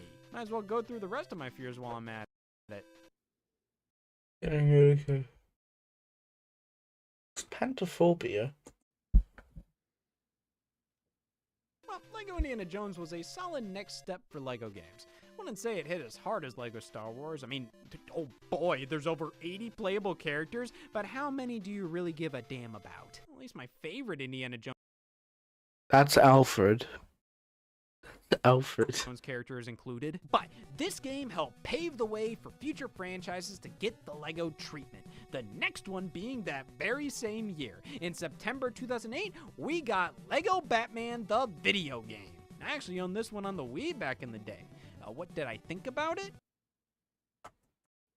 When you're an impatient only child playing your very first Traveler's Tales Lego game in single player, something happens to you that changes the trajectory of your life forever. based on my calculations, if I liked Lego Batman as a kid, I would be governor by now. This game and, Yes, I'm governor.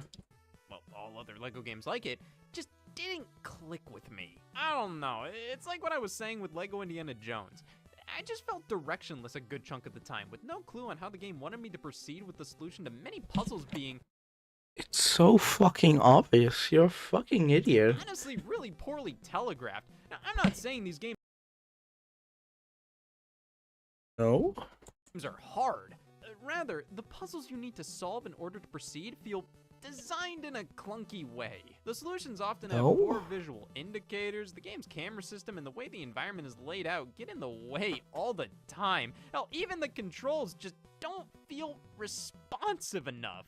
It's not that they're bad, it's just I may try to make a jump multiple times, and I don't make it, so I go, well, that must mean there's something else I need to do, so What? I've never had this issue with a Lego game. It's so obvious. Like, the glowy thing, you shoot at that. So 20 minutes go by scouring every aspect of the room I'm in before I try the jump again. You gotta be fucking kidding me. Couple that with how many of these games are riddled with bugs and glitches that Okay, fair don't enough. ruin the experience. They're not a mess or anything, but they 100% hurt the game's flow. So because of all this, I just didn't care for these games for the longest time. But after experiencing the first few Lego Oh, game power. Star Wars, jumping into Indiana Jones, and revisiting Batman, I think I get them now. Oh, they have problems. I will still stand by my issues with them. But they aren't as off-putting as they once were. Took me a while to really get these games design-wise, and I think playing them in co-op helped out tremendously with that. So, you know what? Lego Batman, the video game, it ain't bad. It ain't bad. It's incredible. Finally, I've atoned for 11-year-old Scott's worst opinion. Hey, don't worry, there's more I gotta make up Whaling is cool at other. for. This is actually the first of this line of licensed Lego games to feature an original story rather than an adaptation of pre-existing movies. Now, that sounds like a big deal until you read the script. Which is Batman 1989, Adam West Show, the animated series. And I guess Batman Returns, all the Batman movies before the Nolan one. Just basically any media before the Nolan movies. Yeah, keeping with the Lego tradition of, they not only can't say f***, they can't say. Lego Batman has to tell an original story with no dialogue, so it just boils down to, the Batman villains are up to no good. It's up to Batman and Robin to save the day, which I can't really complain. I mean, if they gave me a more complex plot, would I accept it? Lego Batman is exactly what it needs. Yes, I would. needs to be, though maybe not in terms of the playable character roster, like only 40 or so, way less than Lego Indiana Jones, which, I mean, this is Batman we're talking here. How do you have practically half the character roster of Indiana Jones? Probably because most of the Lego Indiana Jones roster is, what kind of a merry fucker kill is this? It's a whole lot of filler. So Lego Batman actually has a far better selection with one of the most varied and unique character lineups we've seen from a Lego game yet. But they could have gone farther. I Never heard of Clag.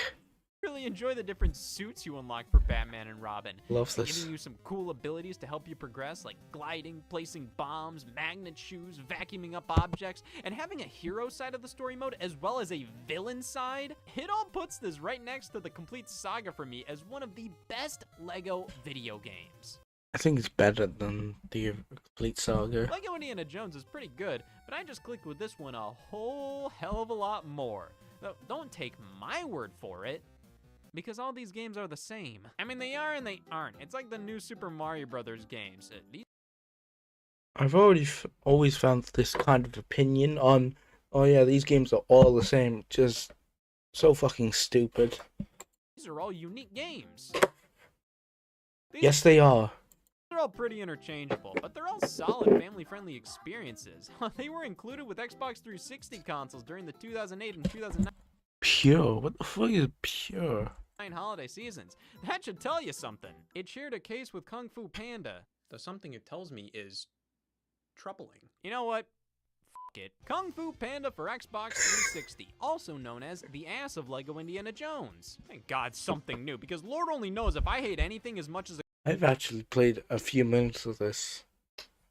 Same place where I first played Marvel vs. Capcom 3 at a hotel. That's all I'll say. It's just really weird that this comes up. Who's telling me what to do? It's talking about only Lego games for nearly an hour. This is the worst fucking day of my life. I have a soft spot for this era of movie licensed games. Not because I consumed a ton of them, but because, hey, I mean, I was 11 at the time of this movie's release. So, yeah, I saw it in the theater. What else was playing that day? You don't mess with the Zohan. Now, I didn't have an Xbox 360 or Oh yeah, because he was a loser. PlayStation 3 at the time, but damn did Yeah. 3 games for 3 terrible they movies. seem premium. So seeing some movies from my childhood Delgo had a game? as HD video game. Delgo? Fucking Delgo? That has to be fake. That can't be real.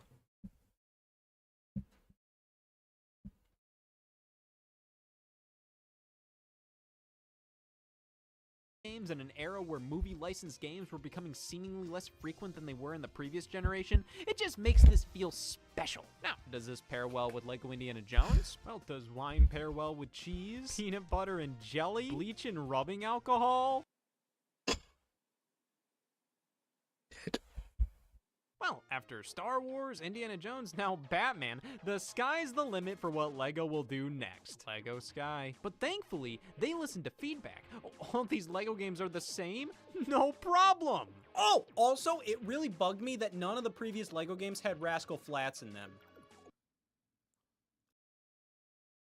This solves everything! LEGO Rock Band. Yeah, that's just what the doctor ordered. I have kidney failure. A family-friendly rock band experience, released during the height of the rhythm game craze in 2009 alongside Rock Band Unplugged, the Beatles Rock Band for iPhone, Guitar Hero 5, Huh. Guitar Hero Metallica, Guitar Hero Van Halen, Guitar Hero Smash Hits, Guitar Hero On Tour Modern Hits, DJ Hero, and Band Hero. So, as we can clearly see, there was a need for this. Band Hero was this game's direct competitor. I mean, not only are they both more family-friendly E10 plus rated spin-offs, they both released the same day. Holy shit. Were they on the same? Okay, so Lego Rock Band wasn't on the PS2, which guess, yeah, makes sense why they'd still put put games on it, but holy shit.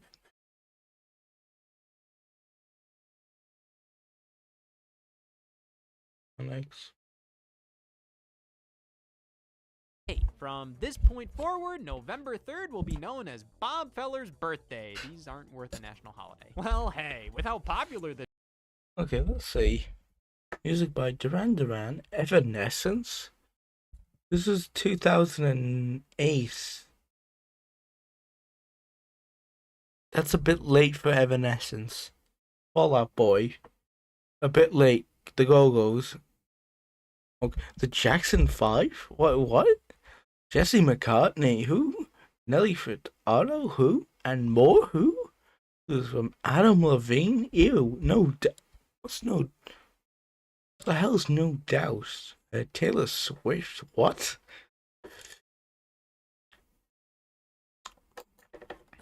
this genre is. I think it's a great thing we have a game everybody can enjoy with only lyrics and mild suggestive themes, compared to the sinfully T-rated guitar.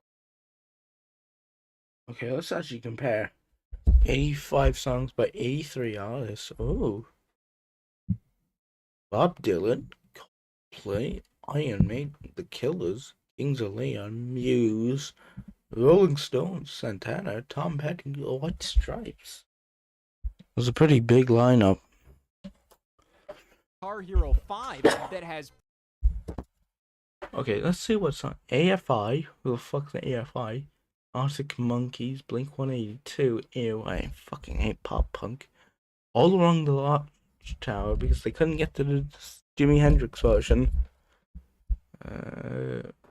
Poncho, yeah. Bush, oh, fuck that. Johnson. Something swing, okay. I get fire. Survival under pressure. Oh my god, is Guitar Hero 5 the one where you could select your avatar to be Kurt Cobain and play on any song? I think it is. Holy shit, why? mild lyrics and mild suggestive themes. Oh, that's right, they dropped a fucking... Bring Me to Life, holy shit. Eiffel 65.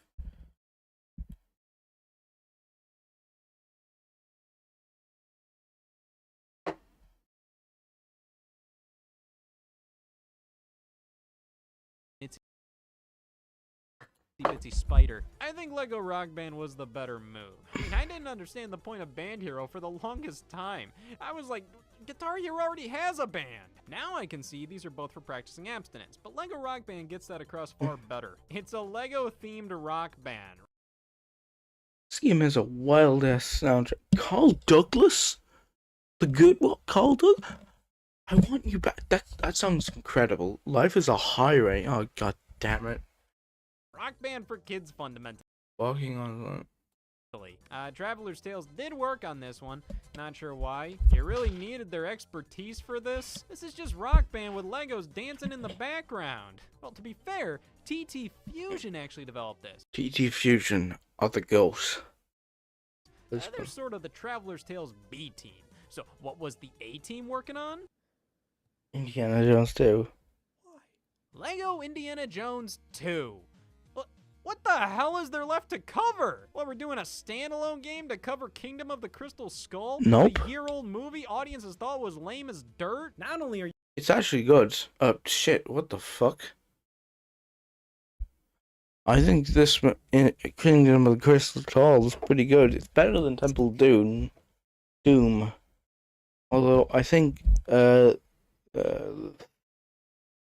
Golden Circle, I think that's what it's called. I'm too drunk to remember. I think that's better than this. And Kingdom as well. The Golden Circle is pretty good.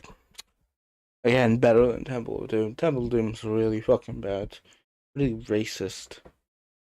Are you learning my opinions on Lego games, but Dirt 2? Oh, no, actually, Lego Indiana Jones 2 features all Indiana Jones movies reinterpreted in new ways. it's new. While the bulk of the package is an adaptation of Kingdom of the Crystal Skull, you do get new levels based on the first 3 movies, which, I mean, cool, but this was obviously done because they knew this movie alone wasn't enough to warrant a new game. So it just ends up feeling like a... Why didn't they adapt Young Indiana Jones Chronicles? Just random episodes of that would have been cool. Just a nice bonus feature. Sloppy excuse to make another Lego Indiana Jones game when the concept of Lego Indiana Jones 2 a year after the original was completely unwarranted. You did a damn good job covering 3 classic movies in one package, and just a year later you want to cover the 4th mediocre one with some bits from the first. Good. It's not mediocre. It's good. Thrown in as a bonus? It's like, yeah, they pulled it off. It's a complete video game. But which one feels more justified here? The segments from the first 3 movies represented in this game are basically the scraps of what wasn't covered in the original, so they make no sense out of context. They're just random Indiana Jones scenes that don't flow into each other at all. But hey, at least the core gameplay has seen a ton of changes. Nope. They're changes. Okay, so props to them for trying to do something new here. I mean, they must have known this was gonna be a tough sell if they didn't change a damn thing. So levels are bigger now. Camera pulls back way farther, there's more of an emphasis on exploration. You know, I think this is a pretty reasonable evolution of the Lego formula. As long as there's still 2-player co-op, I'm freaking out here! What the hell did they do to you? Because levels are larger, they couldn't have had the 2 players share the same screen anymore. They had to implement split screen or whatever the f this is. It's making me dizzy. I understand I don't mind the it. value of this dynamic split screen in concept. It changes based on where each player is in the level and goes away when they both get close enough to each other. With bigger levels, split screen is a necessity. But this makes me appreciate the compact, tighter level design of the previous game so much more. Like, this is perfect for cooperative play. You don't have to think about anything. Just, it's the same game with another guy now. Here, it's disorienting. I would much rather have it split down the middle equally than changing sides and spinning around constantly. And you can't turn it off. Well, that's the trade-off for bigger levels, but I don't even think I want that in the first place. Just kind of exasperates the issues I already had with Lego games. Oh, I have Lego Shia things LaBeouf. you want me to do? Well, let's pull the camera back farther. Let's make things more complicated. Here's a bunch of giant-ass hub worlds you have to solve puzzles in to progress. And the quality of levels here just aren't all too great. These vehicle ones can take a hike. There are a bunch of tedious-ass stages where you just have to beat up an onslaught of enemies for like 10 minutes, and man, there are some areas that just don't work great without a second player. This boss fight where I have to line these dishes up to reflect the light back on him, I mean, with 2 players, it's instantaneous. You both just move them for like 5 seconds, and bam, you're golden. With 1, not only do I constantly have to go back and forth inching these things to and fro, but the damn CPU keeps distracting the boss from doing what I need him to do. So then I have to go back to the right dish to reflect off of first, then go to the other to move that where I need to be. God damn it! At least there's a level creator now. That's something. What? You can't use online. Yeah, 2009 on the Xbox 360. Can't share your creations. They are for you and you only. Thank God, I don't want to explain why I'm censoring this. Lego Indiana Jones 2 isn't horrible or anything, but it is most definitely the weakest Traveler's Tales Lego game thus far. I can tell they tried to make the most out of a pretty lackluster concept, but does that make this good? No. Barely. Still better than a lot of other games. I mean, what? Would I rather be underwhelmed and sometimes frustrated with Lego Indiana Jones 2, but overall have a reasonable time? Or play Lego Harry Potter years 1 through 4? Alright, so in 2010, we got this guy right here. I'd say this was the first Lego Harry Potter video game, but I don't want to go to hell for lying, because I'm already going for treason. When it comes to franchises that deserve the Lego video game treatment, I think Harry Potter made a ton of sense. I mean, you have so many stories to tell, locations to explore, characters to play as, and splitting it up into 2 parts right off the get-go ensured the developers could give the most attention possible to every fan favorite moment. Here I'll be playing the remaster they put out for PlayStation 4 back in 2016. Why is my controller constantly moaning? What, am I hearing things?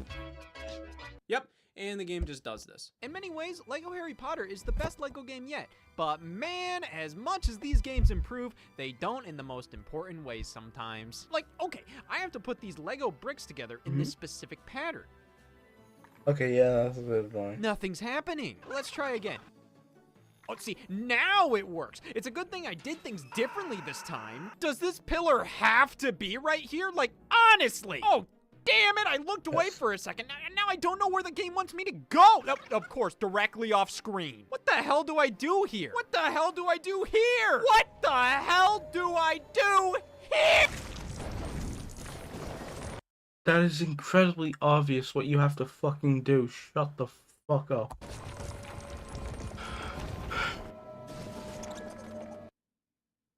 You're just a fucking idiot.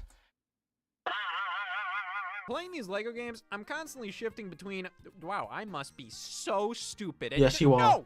No, this game is fucking with me. That's not to say this is a bad game. Like I said, in many ways, this is the best Lego game yet. And I think a big part of that is the world design here.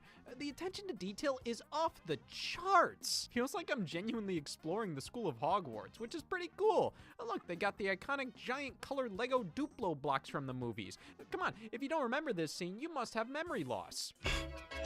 Yep, and it's not in the movies. Yeah, these basic Lego bricks are scattered throughout for you to solve puzzles and create platforms with your Wingardium Leviosa spell. Holy shit, it's like I'm really a toy wizard. That's right, they got spells in this game. Yep. This ain't just another Lego game. This is Lego Harry Potter to its core. Look, Wingardium Leviosa. I can lift things just like I'm using the Force in Lego Star Wars. God damn it. Oh, and this is still going on! This sound represents a student in peril nearby you can save. Keyword, can. I think I'm just...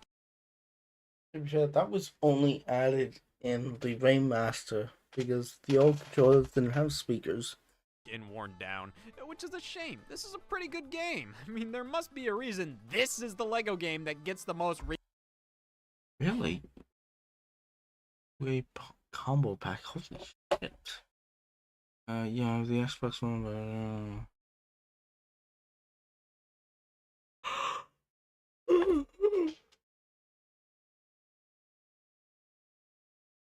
re-releases. Hell, they even did a PlayStation 5 and Xbox Series X version. Thank God. The level creator is back, so it's like we've come full circle. Wait, what? Now all we need is John to— Damn it! Lego Star Wars 3 followed a year later in March of 2011. Yeah, Lego Star Wars 3. You do all the movies in 1 and 2, so what's left? Lots. This is based on the Clone Wars TV series from 2008. Listen, no disrespect to the show or anything. I've never seen it. I've seen Manimal. So keep that in mind when I say there's just a certain aura about this that makes me not give a single damn about it. Fair It's enough. like if they made a Lego Indiana Jones 3 and it was based on the Young Indiana Jones Okay, but that would be kind of sick. Chronicles, or if they did a Lego Harry Potter 3 and it was based on that Cursed Child stage That would be shit. play. Like, yeah, you can do that. These are legitimate parts of their respective franchises and stories, but doing a Lego retelling just feels like we're milking it at this point. Like, oh, we need to do a new Lego Star Wars because those sell. Well, we could do the first 2 seasons of the Clone Wars. It's like it's not even the full series. Feels like an excuse to make a new Lego Star Wars, not a reason. I definitely need to see the show to get the full enjoyment out of this, because while I'm currently playing it, yeah, it's fine, but I am on total autopilot at this point. When I look up any particular Lego game online to just see what the general consensus is, pretty much there will be a huge crowd of folks saying each one in particular is the best Lego game of all time. Listen, I understand I'm gonna come across different opinions everywhere I go. I mean, I've been to your family's Thanksgiving Hey. dinner. Damn. But every Lego game, I see people say, oh, this one, it's a masterpiece. The other ones just don't have the same magic. The magic being this one released in 2008, and this one released when you had to start paying taxes. I genuinely feel like most of it has to do with nostalgia and your attachment to the source material. Like, there's literally nothing Lego Harry Potter could do to make you like it more than Lego Star Wars, other than be Star Wars. This game is fine. They added an option for normal split screen. They no longer have the level creator. But like the opposite of this. It's not like I used it all too much, but it felt so perfect for these Lego games to include level editors. But I didn't even know they had them. you gotta get your priorities straight if you're looking to pump Game these looks games pretty out good. quickly, with the next one releasing 2 months later. They can squirt these out in 2 months. They're putting pregnancies to shame. In May of 2011, we got Lego Pirates of the Caribbean, the video game.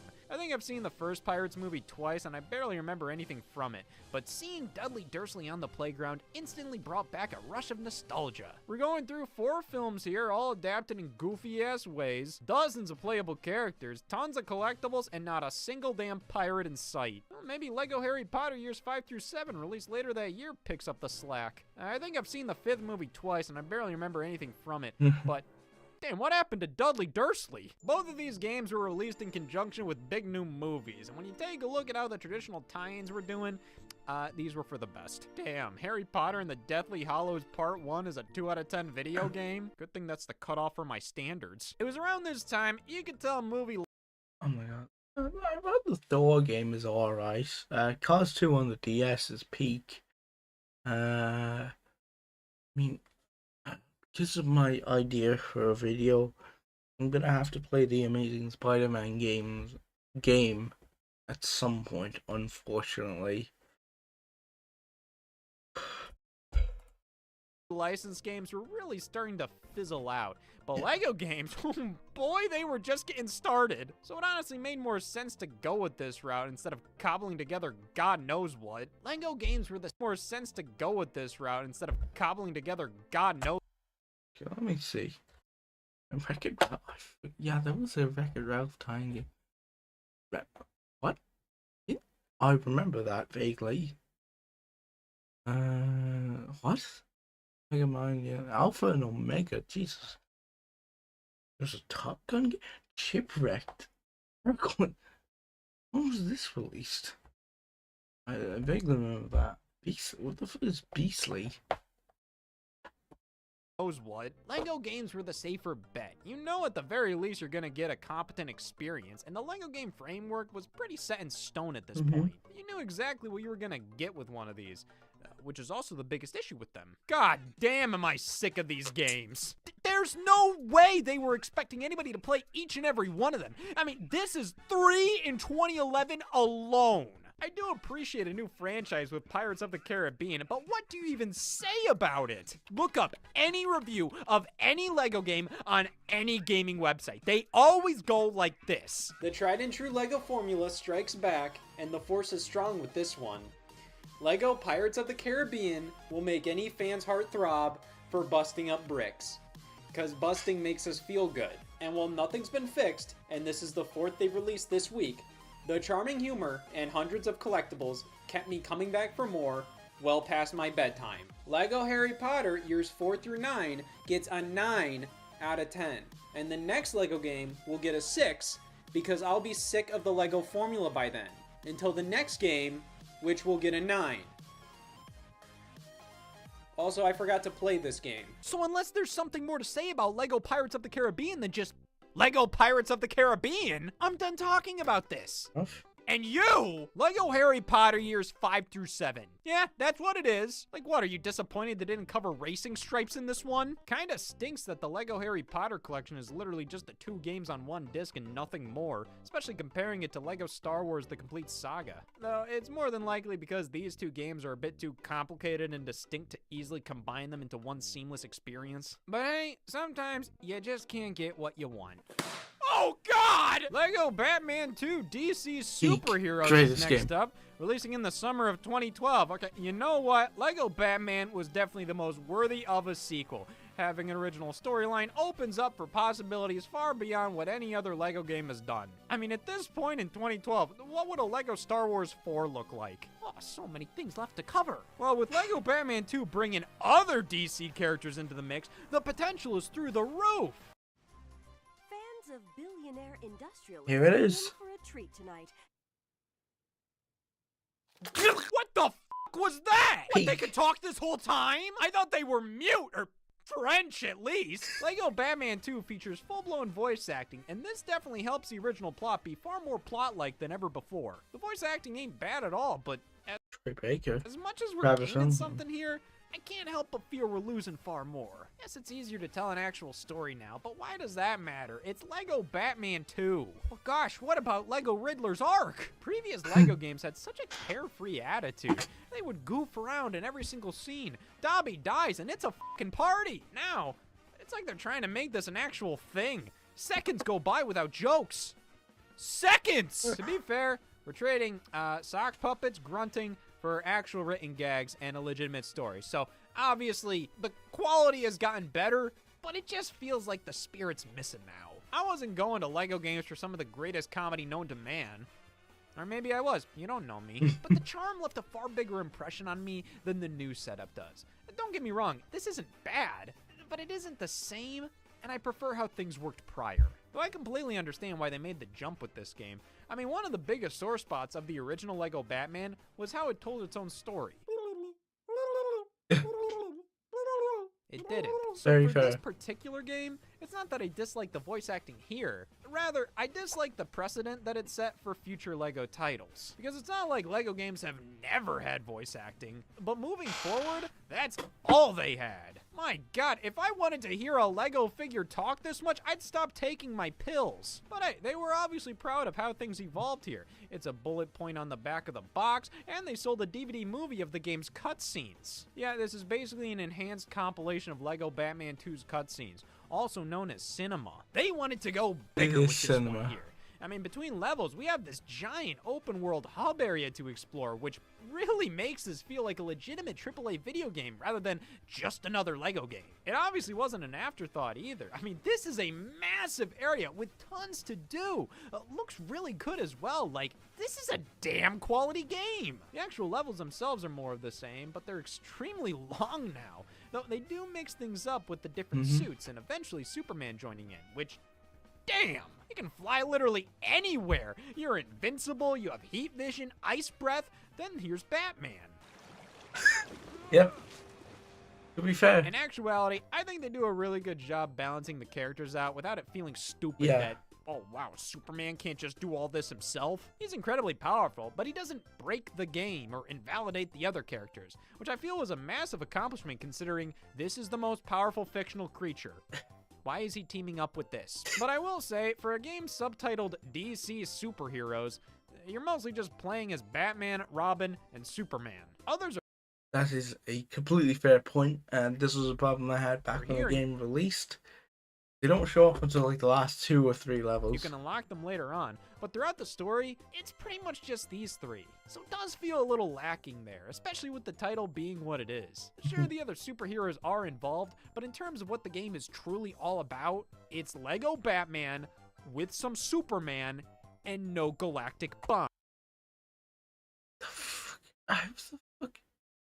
Grant Morrison wrote this. Was that some guy with the last name Grant? But this is hardly much of an issue.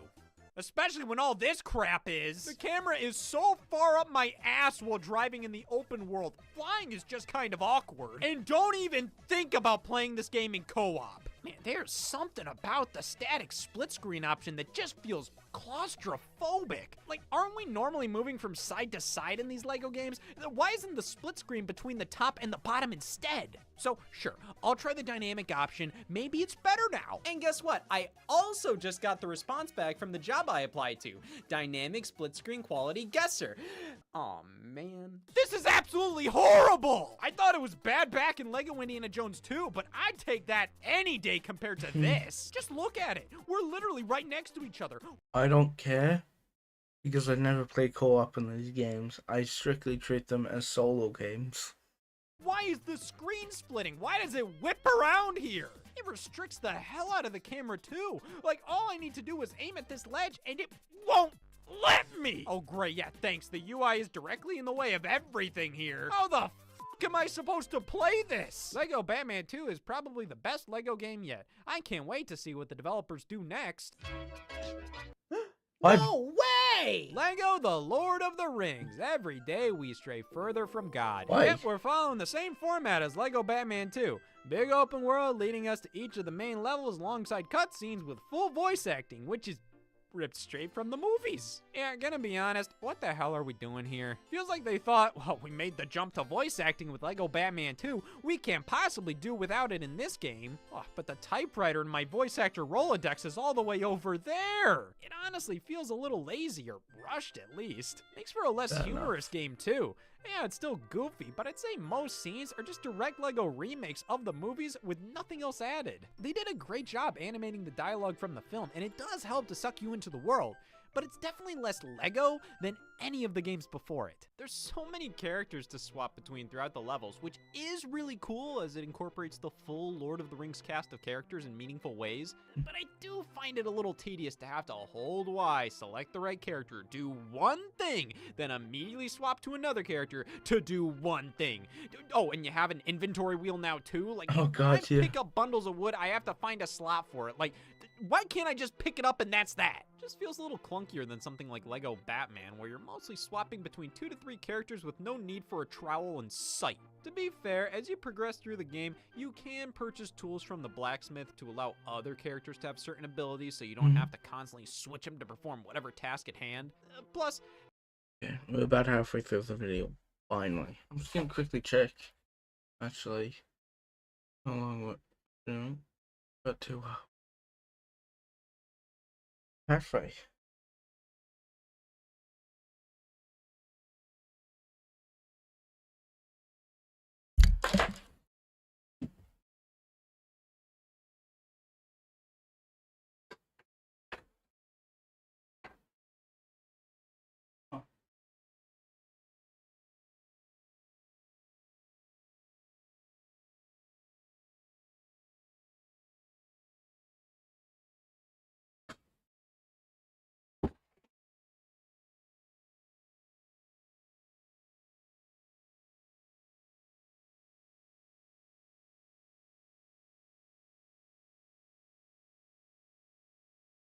Boring like crazy. Yeah. Yeah.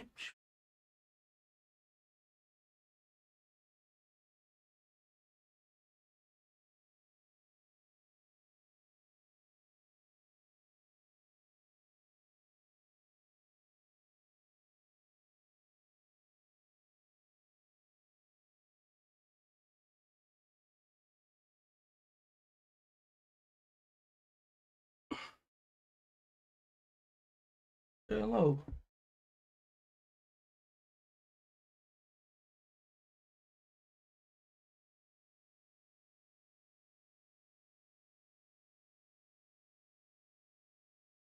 I think you can see him.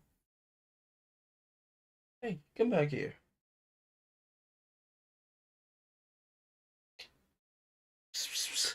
Come here. Oh,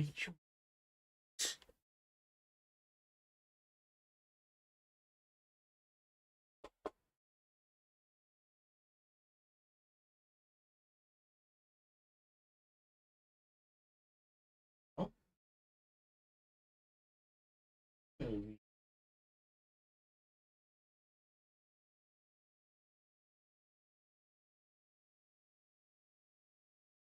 Oh.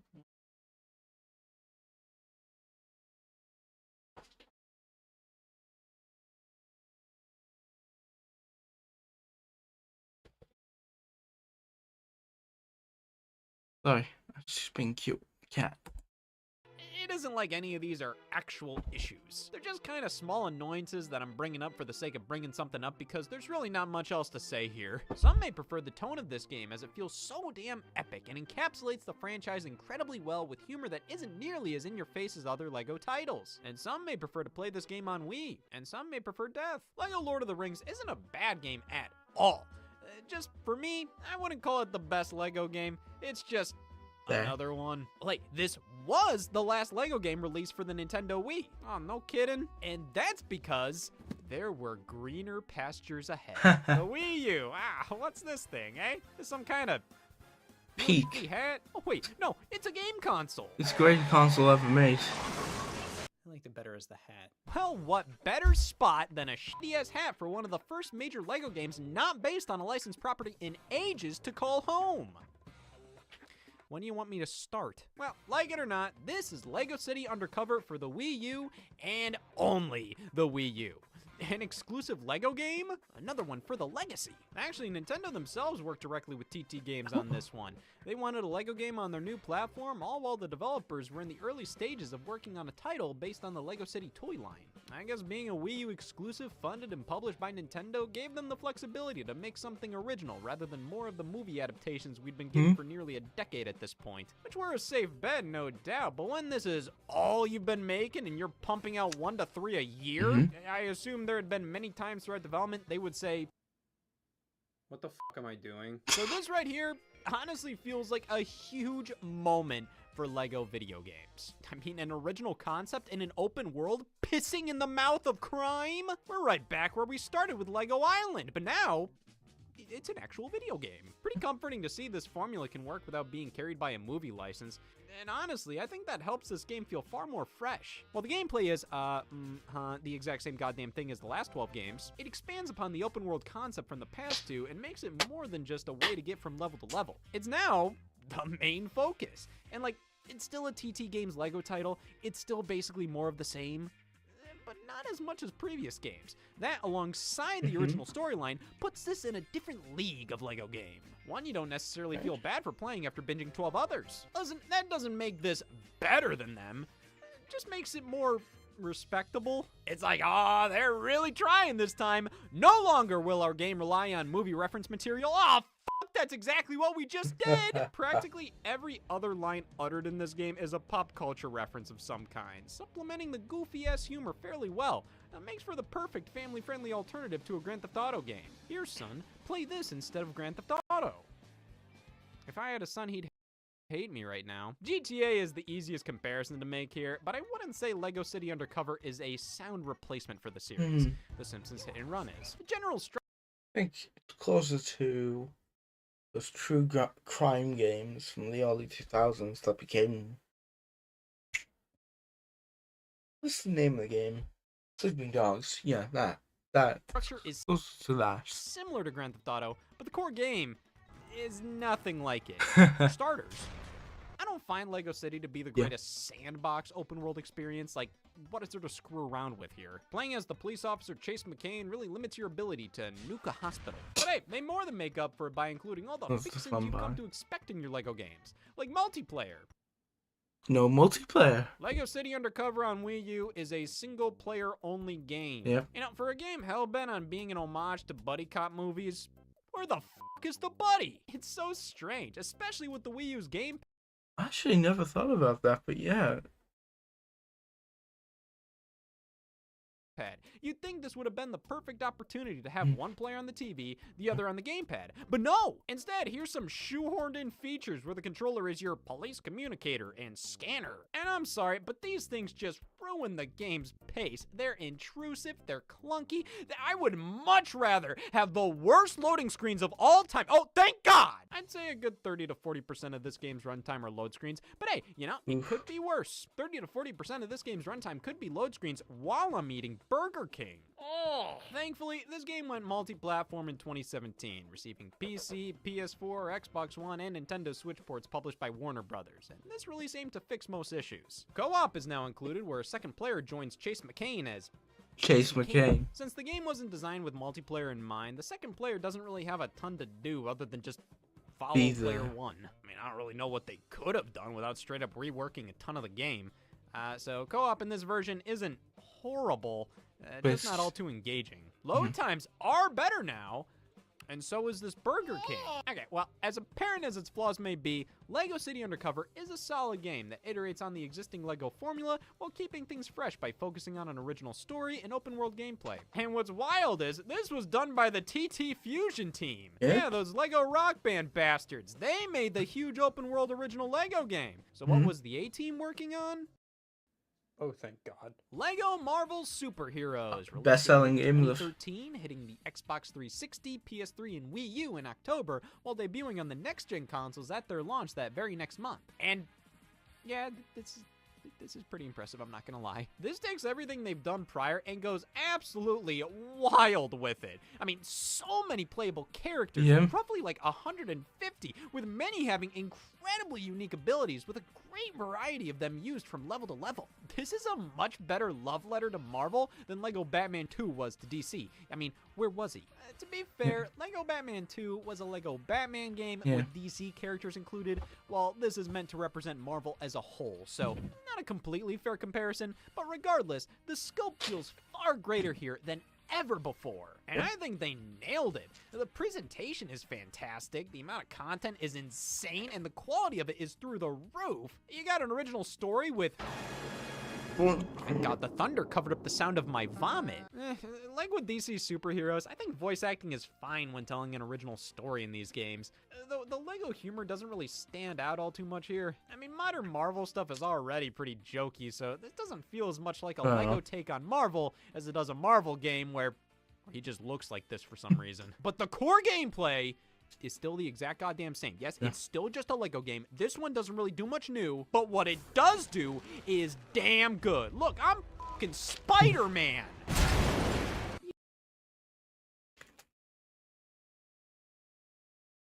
To be fair, Scott, you're always Spider-Man. You get so much bang for your buck here. This is definitely in the upper echelon of Lego titles. On an unrelated note, in February of 2014, we got the Lego Movie video game. Yeah. Which, damn, talk about a perfect storm. You're making Lego video games based on movies all this time, then when an actual Lego movie releases, you make a Lego video game based on that movie. It's like everything in history has been leading up to this very moment. He hates it. Ever hear of the domino effect? In the end, the Lego Movie video game is a movie tie-in game. Don't get me wrong, it's a decent one, but you can definitely tell this was produced under a strict deadline. Basically, all cutscenes are ripped straight from the movie, which, I mean, back in the day with limited access to this kind of stuff, getting movie clips in your video game was pretty cool. But in 2014, it's practical, but not exciting or interesting.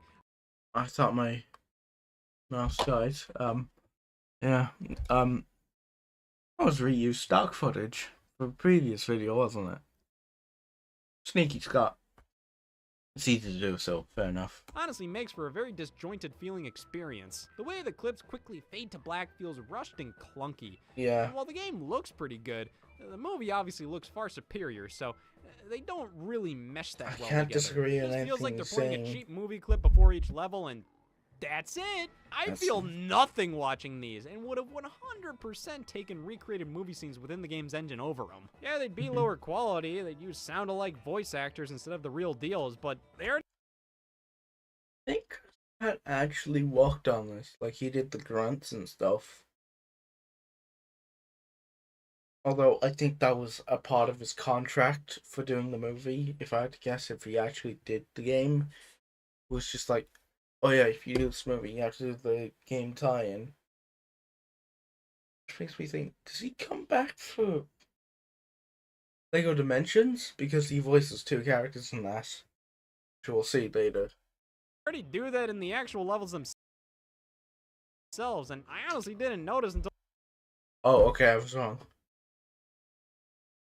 Oh my god, they whitewashed Vitruvius. That's insane. I didn't know that.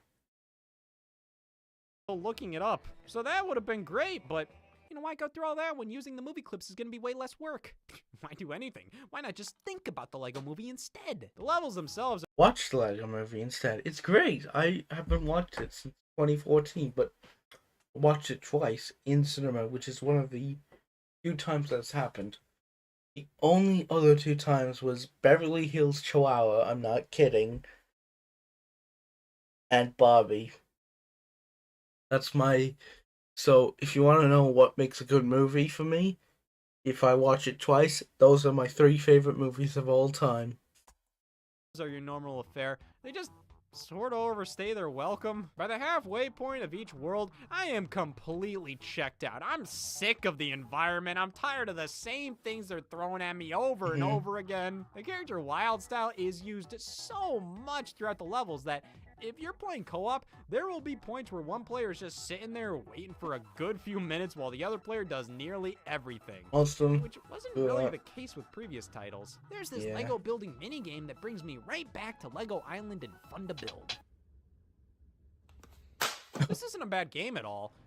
it just doesn't feel as fleshed out as other Mhm. LEGO titles, which is Pretty fair fair. considering it is based on just one single movie that released right alongside it, rather than a trilogy of classic films or some pop It's a culture little more conglomerate. stretched So out. honestly, all things considered, this is still a pretty impressive movie tie-in game.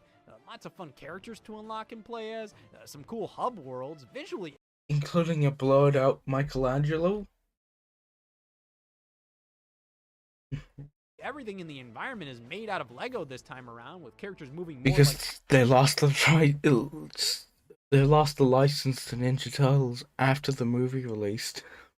actual minifigures. You know, they did a decent job with this game.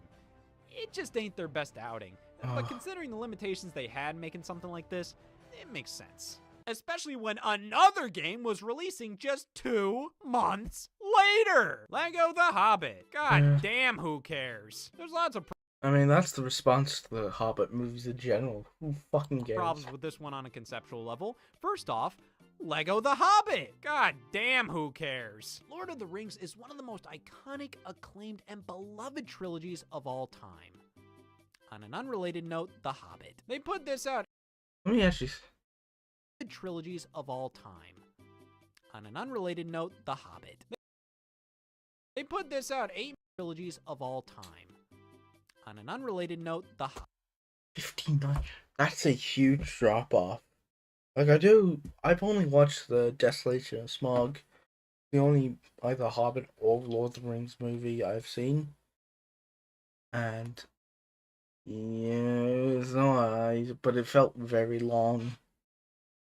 But holy shit, that drop off. Hobbit. They put this out 8 months before the final movie premiered, so this just covers the first 2. Why not just wait? Because as it is, this just feels like an incomplete, inconsequential release.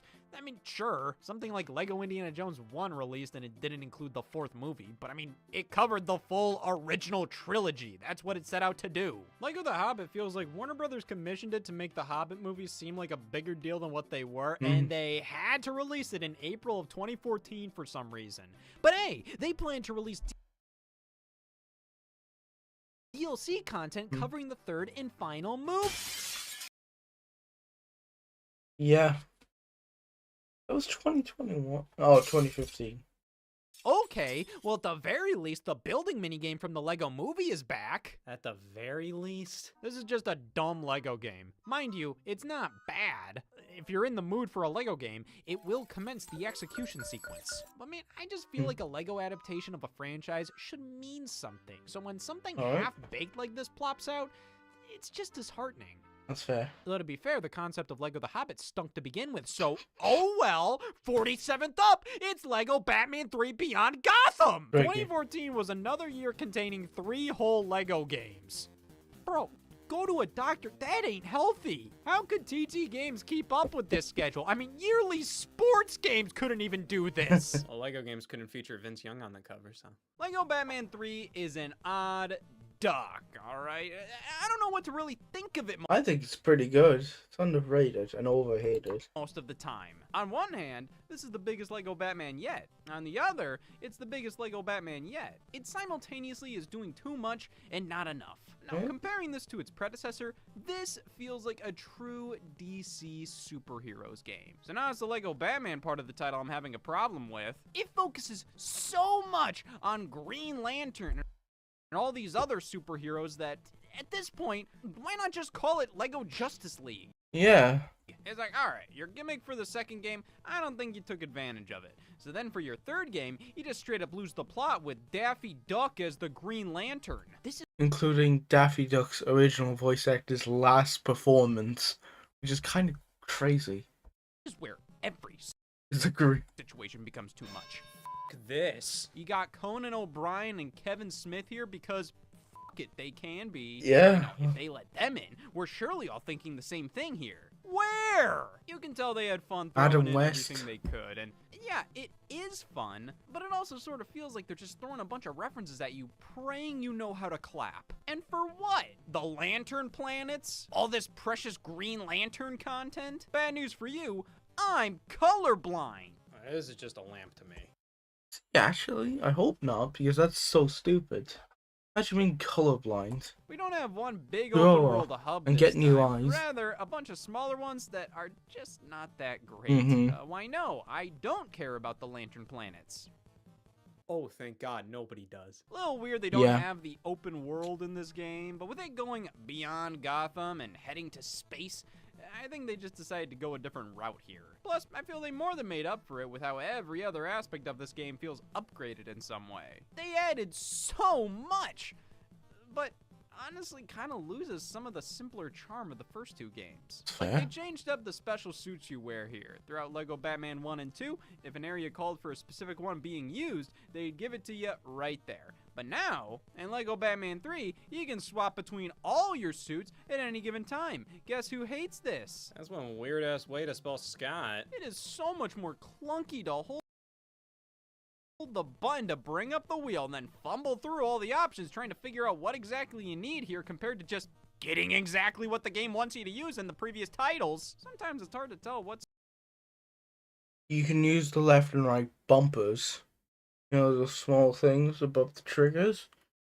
Just quickly switch suits. Just saying. suit I need, and all these different superheroes have their own set of suits, and it's hard to keep track of them all, and the button prompts they show aren't always what you need, and this is just annoying. But once again, this isn't a bad game, it's still a LEGO game, and keep in mind, even the worst TT LEGO games, you can make do with. Some have more prominent issues than others, but it's like drugs. Good cocaine, bad cocaine, it doesn't matter. They'll both fuck up your life. Comparing this to the other LEGO Batman games, or even LEGO Marvel superheroes, this one just isn't as appealing to me. It doesn't feel as tight of a package as something like LEGO Batman 2, but also isn't as quality and focused yet expansive as LEGO Marvel superheroes is. LEGO Batman 3 is just alright. It's a fine game that does a lot, but it just doesn't come together as well as their other efforts. Like what they released in the summer of 2015. Here we go. LEGO Jurassic World, it's the same shit. It's based on Jurassic Park. You can play as dinosaurs. What, do you want a 90-minute expose on my deepest thoughts with this one? By the 70-minute mark, I was really starting to trail off there. Yeah, at this point, there's just not much else to say. Maybe if you were taking a look at this game individually, but after already discussing a million other games that play just like this one, it's like, do we need to go over all this again? If so, how far back do I gotta start? All these LEGO games, they serve their purpose, but they gotta mix some things up if we're gonna warrant talking about them for another 4 hours, because at this point, I think I only got 3 left in me. So thank the Lord himself for LEGO Dimensions. Ironically, LEGO Dimensions proves God is not real. 2015. We were at the height of the Toys to Life craze. Yes. Skylanders was big, Disney Infinity functioned, and a whole lot of money could be made by selling an overpriced incomplete game with an NFC reader included to scan in figures you buy separately that unlock content that's already in the game's files. Or you could just kill for hire, that's just as commendable. But see, when these things were blowing up, all anybody could think about was how other companies and franchises could blank this new product category. I'm gonna pick the word exploit. Nintendo had Amiibo, Ubisoft had Starlink, Skylanders, and Disney Infinity Starlink came out a few years late, so no one remembers it. kept pumping out new versions. Sick bricks. Everybody was doing it, which Sick was bricks? just implied. But there was one idea that felt perfect for Toys to Life. Imagine a LEGO video game interacting with actual LEGO minifigures and builds. I'm sure everybody thought of that at one point or another, so the announcement of LEGO Dimensions felt incredibly fulfilling. Like, here's the product you've always wanted, and it's everything it could have been, and then some. A massive crossover between dozens upon dozens of some of the most iconic franchises. I didn't realize, but now, because of Disney buying Fox, there's Disney stuff in this game now. Out there. Some that have gotten LEGO games before, some that have never gotten LEGO games before, some that have never gotten LEGO figures or sets made before, many of which owned by completely different Transistor trucks.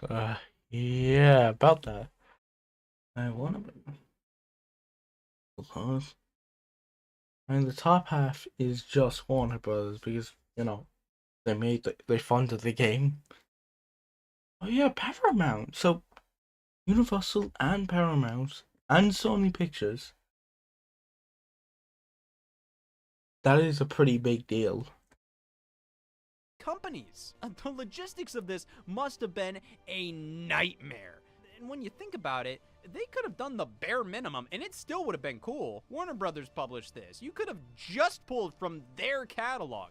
Or hell, Lego City Undercover proved an original Lego game could work, so you could have done something like that, but instead, we got Back to the Future, Doctor Who, E.T., Ghostbusters, Simpsons, Knight Rider, A-Team, Adventure Time, Gremlins, Powerpuff Girls, Teen Titans Go, Wizard of Oz, Scooby-Doo, Goonies, Mission Impossible, Beetlejuice, DC, Harry Potter, Lord of the Rings, Lego properties, hell, video games like Midway Arcade Classics, Portal 2, Sonic the Hedgehog. They went for it, man, and I have the utmost respect for them for that. And that's all I have. I wouldn't say LEGO Dimensions failed to meet its potential. It just failed. I wouldn't say that had much to do with the game's quality.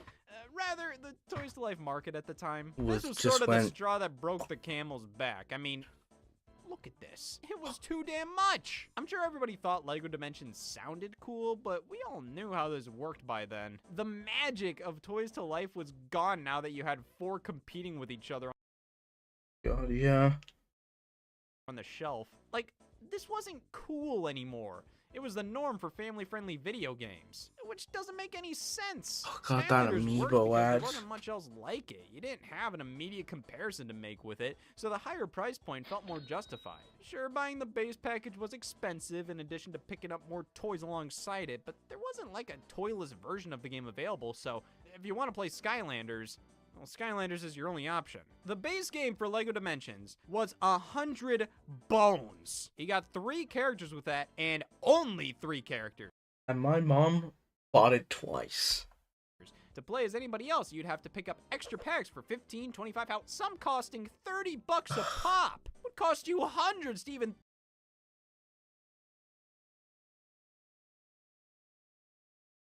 think about playing as more than 10 characters when all these other LEGO games are available for a fraction of the price with far more content at no extra cost. Yes, you're also paying for a physical toy, so there's value to that. But if we're talking value here, ew! It's like, why would you invest hundreds into this when it plays exactly the same as any other LEGO game? And the areas where it differs suck! For some reason, they wanted to validate this portal as a gameplay feature, so they have you swapping things around to and fro to solve some of the most irritating puzzles I've ever encountered in a LEGO game. And just the fact that means you need to play close to the portal, it's uncomfortable, it's annoying, it's not fun! It just makes me wish there was a version of this game without the Toys to Life junk.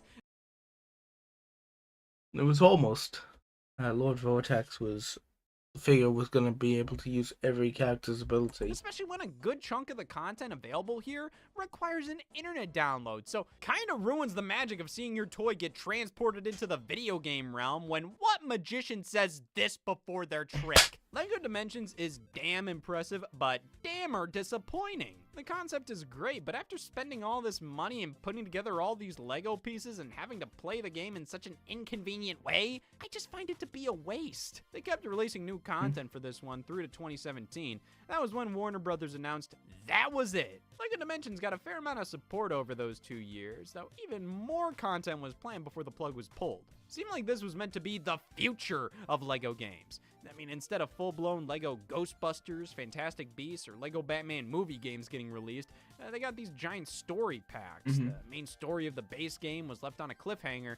There very well could have been a future where traditional LEGO games faded away, with LEGO Dimensions being the only thing on the shelf. Well, thank God that wasn't the case. This sucks. January of 2016, LEGO Marvel's Avengers. Well, okay, what's the deal with this one? What makes it different from LEGO Marvel Superheroes?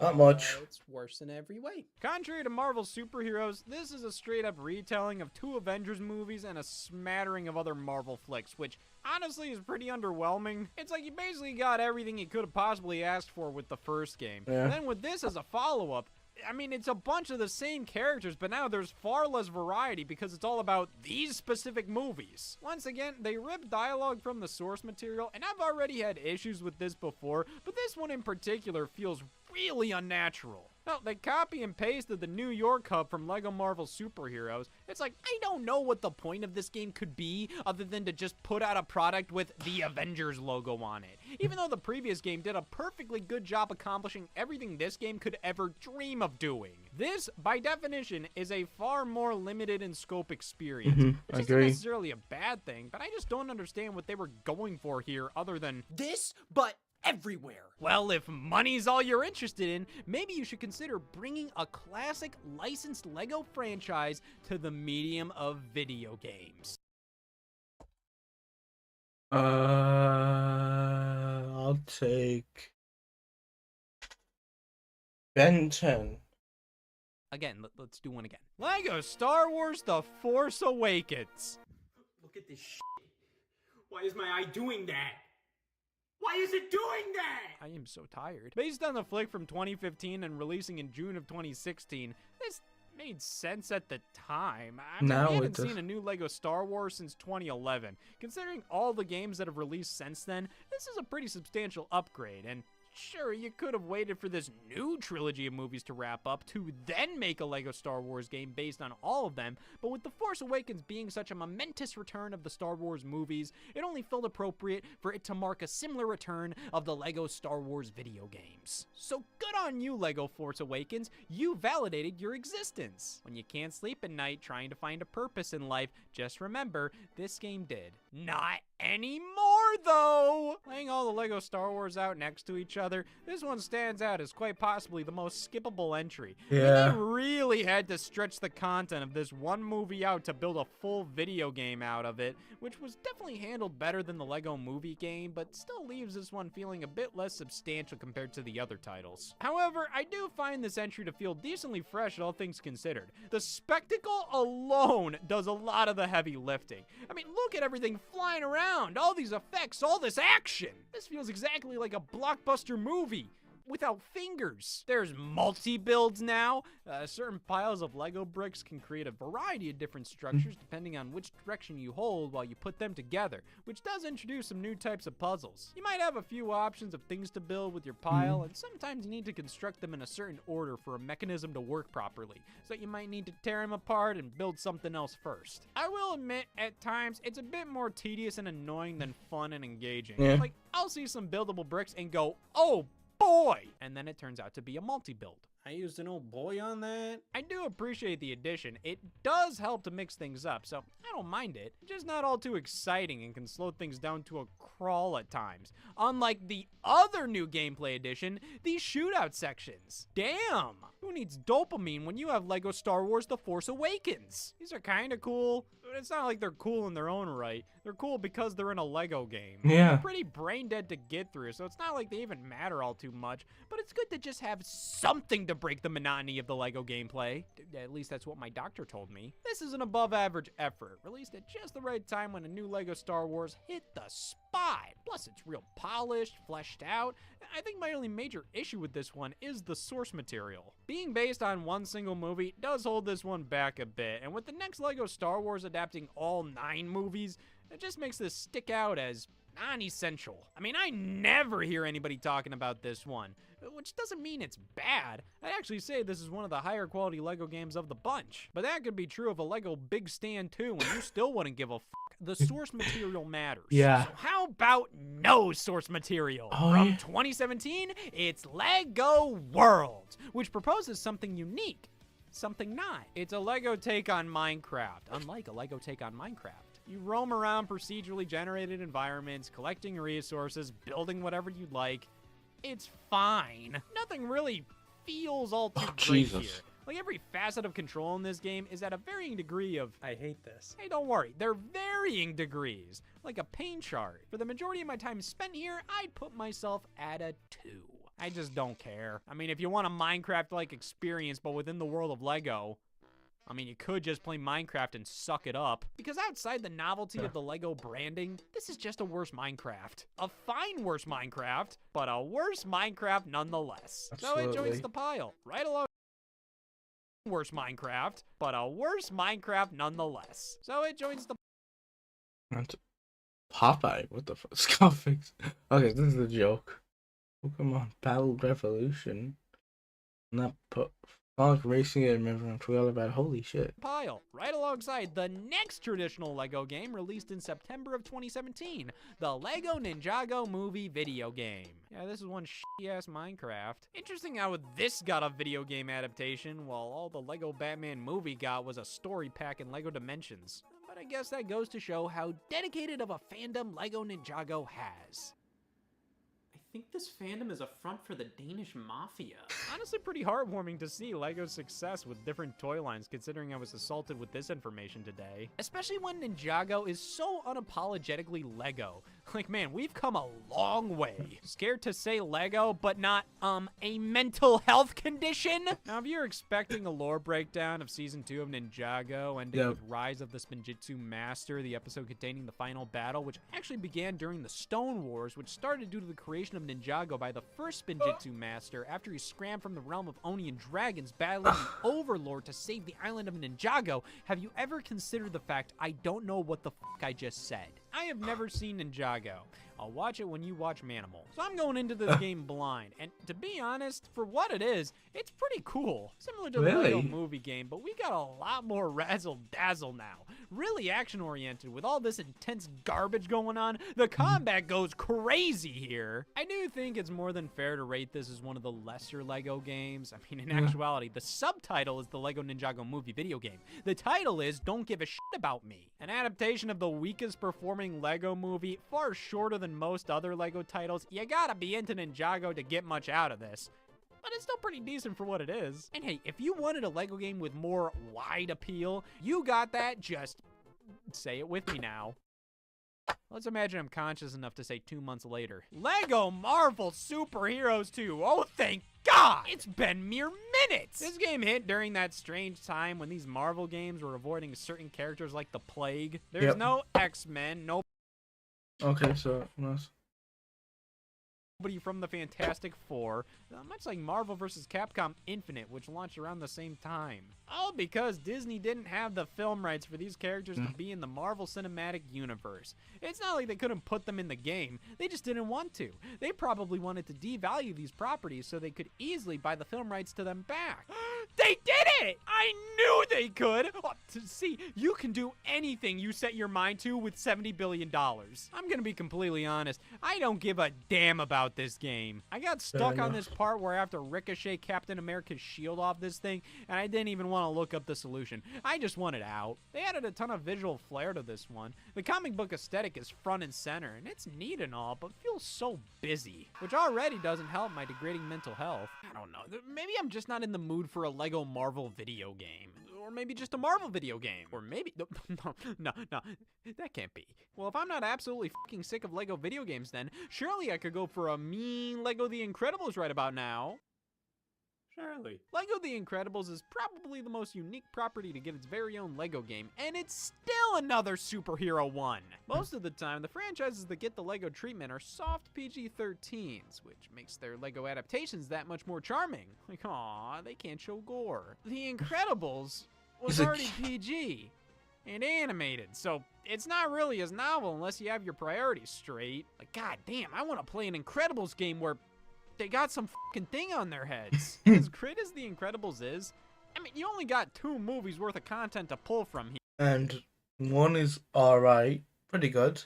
The second is terrible. And honestly, there's just not a ton of characters or locations to make for as big of a LEGO game as other franchises have had. Like our hub world of Municiberg, yes, it is the city The Incredibles takes place in, but I didn't even know its name before playing this game, and like, it's just kind of a city. Feels pretty generic, and all the missions you have here in the open world kind of boil down to a bunch of random superhero stuff the developers had to come up with on their own that don't really have a ton to do with the Incredibles outside of, well, they're superheroes, so they probably have crime to stop. To be fair, I mean, what else do you expect them to do? They reference the movies when they can, but to give us a complete experience, they have to fill in the blanks, and having you stop random bits of crime makes total sense. But when so many other LEGO superhero games have already been made, each just brimming with source material to reference, this ends up looking inadequate by comparison.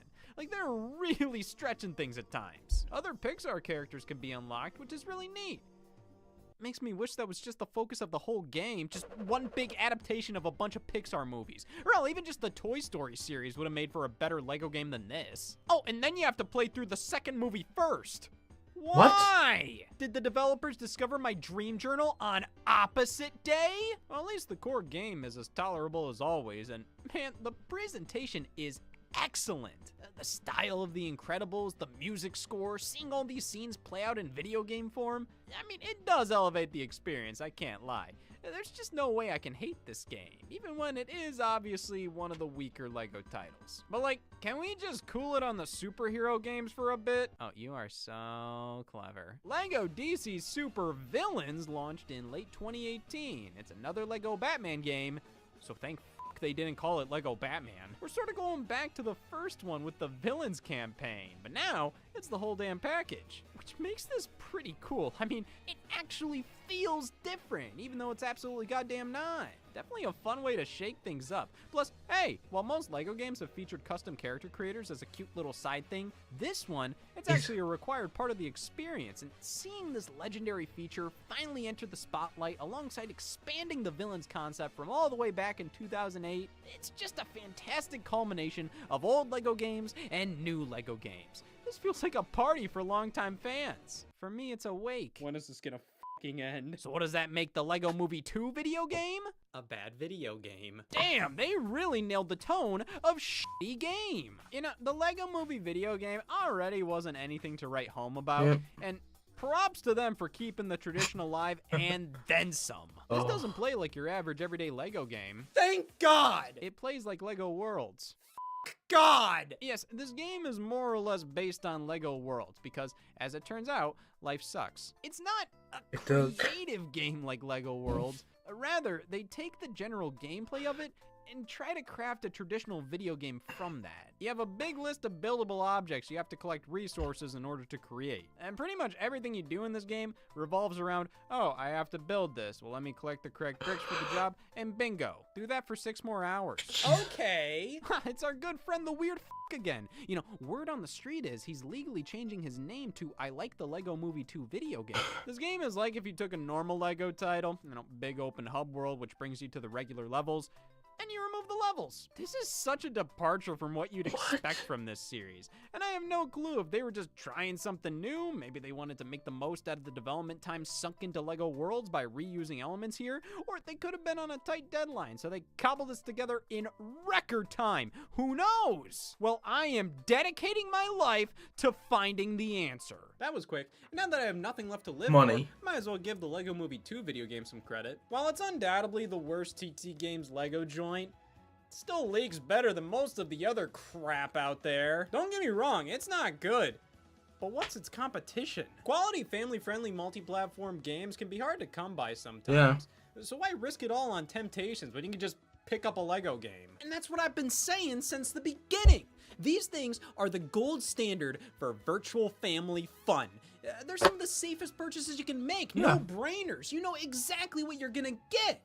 Which is what makes the Lego Movie 2 game fascist. While it's easy to belittle these games for being overly similar to one another, I actually think that's one of their strengths. First off, you are not meant to play each of these one after another. You're meant to play one for about 100 hours, and then skip a few, and then go back to doing. You're meant to pick up the ones based on the properties you're interested in when you're in the mood. Kind of like actual Lego sets. Like, could you imagine putting together every Lego set they put out? Sure, they're all different, but Lego is Lego. It's like saying every snowflake is unique. Bullshit. They're all white. But in the end, I wouldn't call these games the same. Rather Similar. interchangeable. Calling them the same Fair enough. honestly is a disservice to how much TT Games pumped into each and every one. It baffles me how they are able to put out 1 to 3 of these a year while continually pushing things forward with bigger levels, better graphics, open worlds, original storylines, new mechanics, level creators, more playable characters. Fucking Madden can't even change the year. Now that doesn't mean going through all these games wasn't absolutely demoralizing. Every time I see one of these from here on out, I'm gonna But this journey gave me a newfound respect, admiration, and love for these games. I used to not get these things whatsoever. I thought they were slow, clunky, glitchy, frustrating, confusing at times. And while that's also the case, I finally got the Lego formula. I just needed some time. I needed to grow up to fully understand these things. And yeah, I grew up. I'm 8 now. These are such comforting games with a ton to them. They're simple, but not too simple, giving you a straightforward, good experience. They're fun to just get lost in for a few hours, collecting everything you can, exploring the world, unlocking all sorts of trinkets. There's a certain childlike wonder I experience with these things, just discovering all of these secrets, entering bonus levels, seeing all these deep-cut references. These are special. It took me a while to see that, and it also took permanent brain damage too. See, after playing all these games, if I just tap my head a little bit, oh, Jesus. nose starts bleeding. But I finally enjoy Lego games. You can tell because I never want to play another goddamn one of them in my life. There's one more.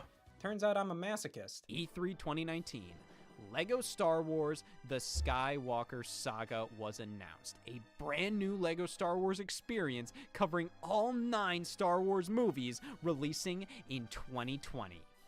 That is one weird-ass way to say 2022. Yeah. Multiple delays occurred here. Years went by without any major new Lego game. This was unprecedented, unhealthy. So much so, the stock market declined. Yep, yeah, this is why. I guess DT Games bit off more than they could chew here. I mean, 9 movies makes this about 3 times bigger than most movie-based games they've made. So if any game was gonna throw them off the rhythm, it was this one. Plus, they were using this brand new engine of theirs, and the game itself was the biggest leap forward for Lego games we had ever seen.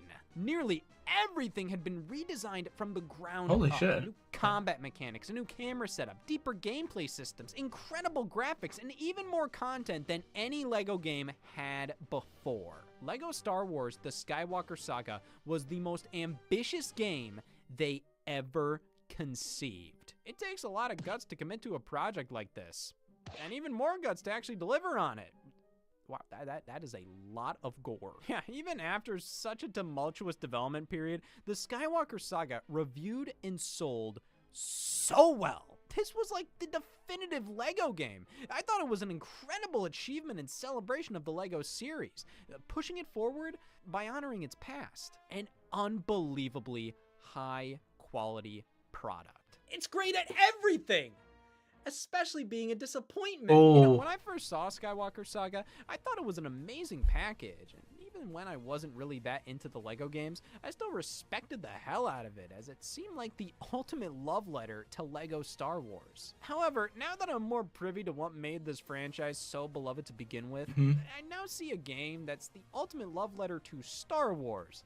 Not like Lego Star Wars. This is jam-packed with everything but fun level designs. You know, it's like they spent all their time on making the menus cute, and then they went, oh fuck, there needs to be something in them? That's a bit harsh, because playing through this, I wouldn't call it bad, but compared to something like the complete saga, or hell, even Force Awakens, these levels have so much filler to them, and they're still so short. Now, they look more impressive and engaging, but so many of them boil down to just following characters, going to waypoints, not doing anything of note, really. It's like they used this camera angle, and all of a sudden they had to mimic the worst parts of every modern third-person over-the-shoulder action-adventure game because of it. And honestly, the over-the-shoulder view, while it looks bolder, it lacks the identity of previous Lego games. Yeah. Now, it just feels like any other video game.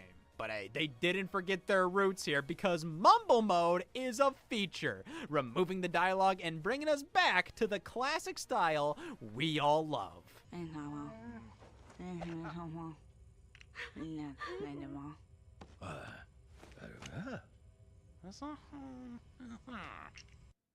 I hate the classic style I love. This is honestly pathetic. Yeah. Props to them for implementing this. It shows they really have listened Fucking to fan feedback, horrible. and they do care. But this is nothing like the classic Lego cutscenes. Look at Lego Star Wars 2. The cutscene is designed around the fact the characters don't speak, so they have to mime jokes and convey what's going on without dialogue. Here, Mumble Mode just dubs over cutscenes created with dialogue in mind. So it's just complete nonsense. It's like if you're playing a Lego game with voice acting and you wish it were like the older titles, well, just mute the TV. There, problem solved. That's Mumble Mode.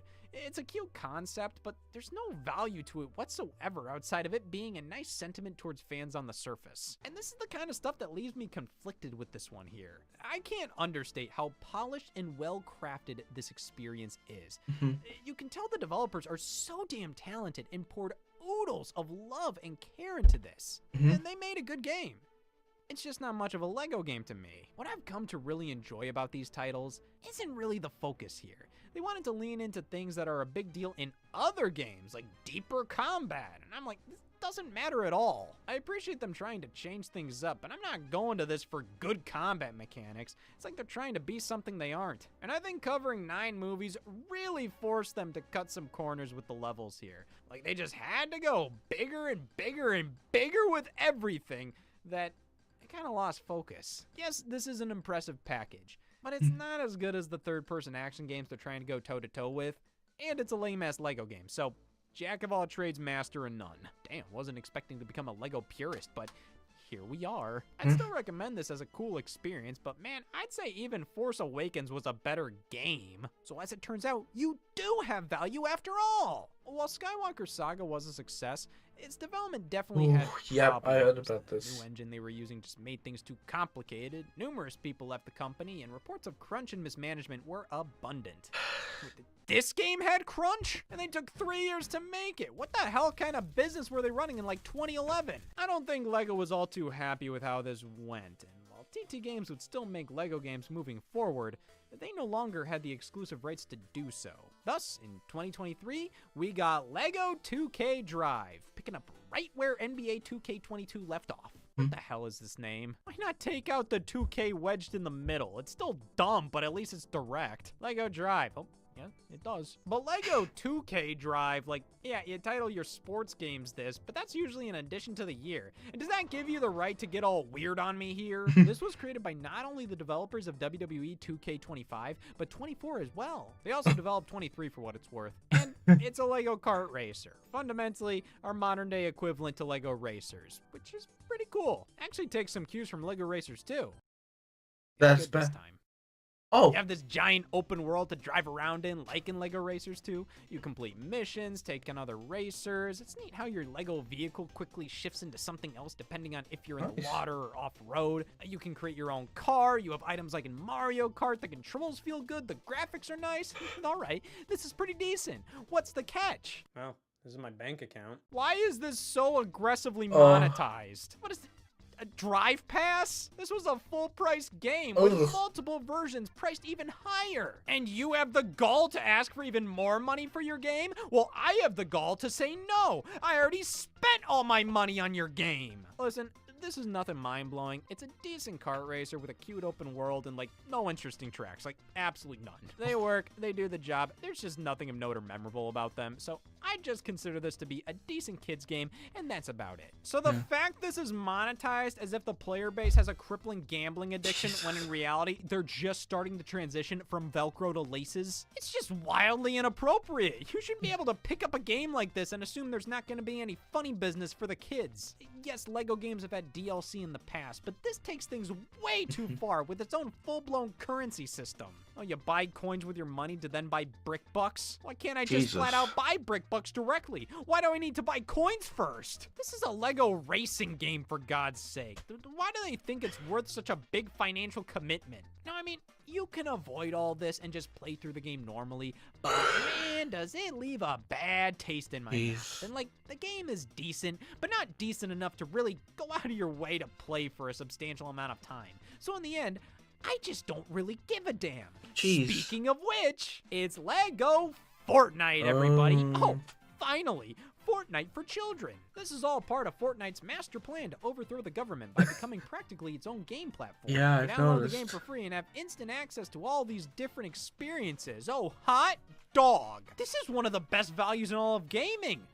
Sure, it doesn't cost anything other than my time, and that's priceless. Fortnite's actually become pretty impressive over the years, and the addition of LEGO Fortnite makes a lot of sense. I'm sure LEGO loves the exposure of being a part of literally the biggest thing in the world. I mean, it's like if I were involved in the Great Recession.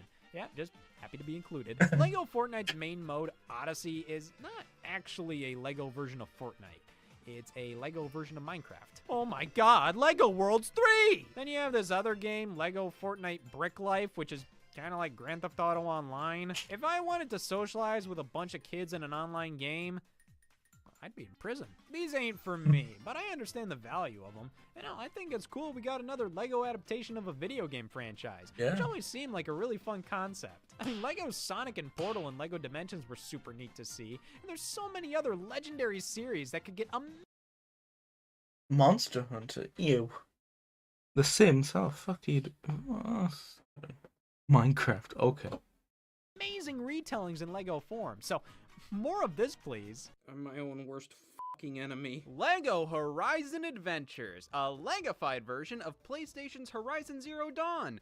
Finally, everybody says. Everybody's the way I say nobody. Hey, now, the Horizon games are good. It's just, this hit during a time in which it was pretty obvious Sony was pushing this series like mad, alright? In just 2 years, we got Horizon Forbidden West, an expansion for that game, a VR title, a remaster of Zero Dawn, PC releases, reports of multiple spin-offs being developed, a film adaptation in the works, and this LEGO game. Jesus Christ! Who actually gives a shit about the Horizon games? Like, genuinely. I hope someone's watching this VOD. Or someone... whatever. I want someone to tell me they're a genuine fan of this property, because no one cares about this franchise. Listen, let's not act like Horizon isn't a popular franchise. But does it really deserve this much? No. And it sells well enough, but I can point out like 1 billion games that do far better. Why That did that are we well. focusing so much on Horizon? Well, listen up, because I can see right through Sony's little ploy. Horizon is their most marketable franchise. It looks realistic, unlike Ratchet and Clank or Little Big Planet, which makes it easier to turn into a big blockbuster movie or TV show, especially with how much story and lore is packed into each game. It's T-rated, which makes it easier to push onto everybody of all ages, unlike God of War or The Last of Us. It's an ongoing series, so more games are coming out, unlike Uncharted. Like, they're obviously trying to turn this into like a Star Wars level franchise. But it just feels unnatural. Like, all this for Horizon. Really? Did it earn it? Honestly, it's gotten to the point where I don't really care about this series anymore. It's just been pushed onto me so much that I'm kind of sick of it. And this is what sealed the deal. LEGO Horizon Adventures feels so corporate to me.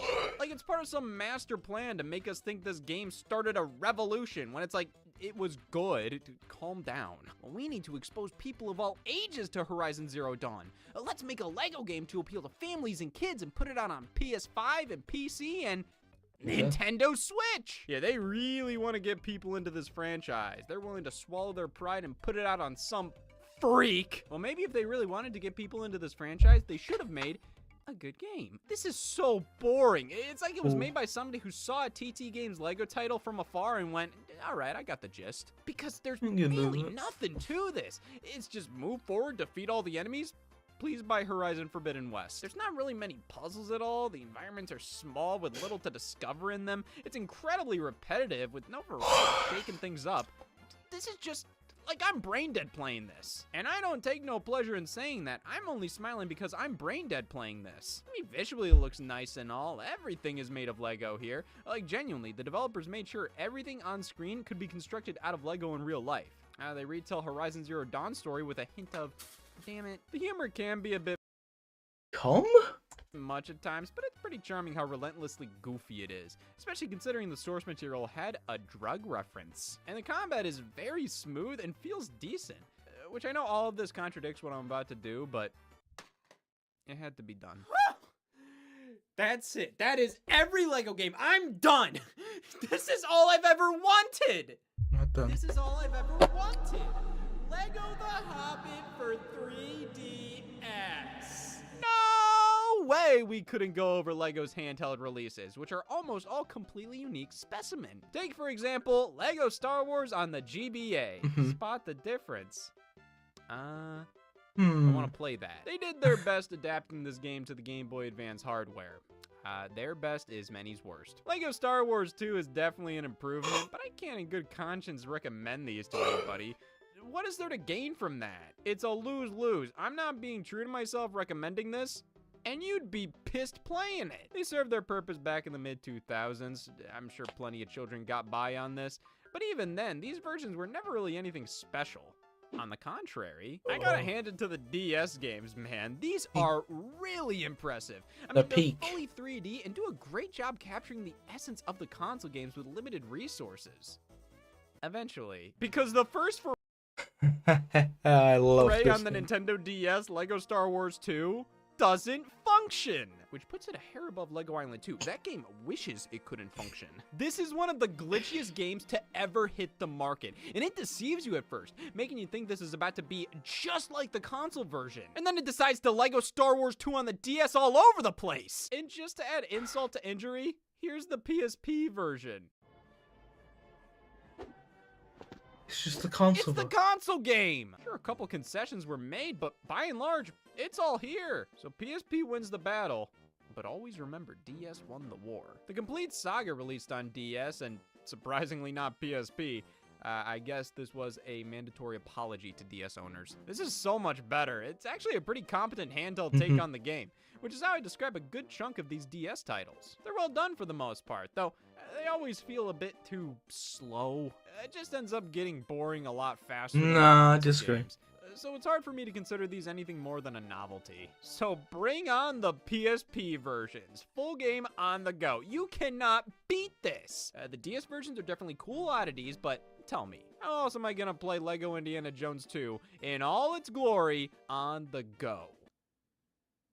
Are you a religious man? Yeah, starting with this game, they just made one handheld version across all the portables from there on. Fair enough. So the PSP version is the same as the DS game. Who the said thank you to that? I think the DS games are cool, but you know where they aren't cool? Not the DS. I mean, I understand why they did this. It definitely made development a lot easier. But what's impressive on DS is pretty lackluster on PSP, especially considering we were getting the actual console versions on it before. Yeah. And then it got even worse with LEGO Harry Potter, because now they have to factor in an iPhone version. So that's what we got here, a damn iPhone game on PSP for full price. I guess I can't blame them when they put out DS, 3DS, PSP, PlayStation Vita, and mobile versions of a game. You might as well make it easier on yourself. But you can do that by maybe just not putting out a DS version in goddamn 2013. LEGO Lord of the Rings on Nintendo DS. I played a bit of this. I think the 3DS version. What do I do with that information? LEGO Marvel Superheroes Universe in Peril was the only one to have a subtitle differentiating itself from the console game.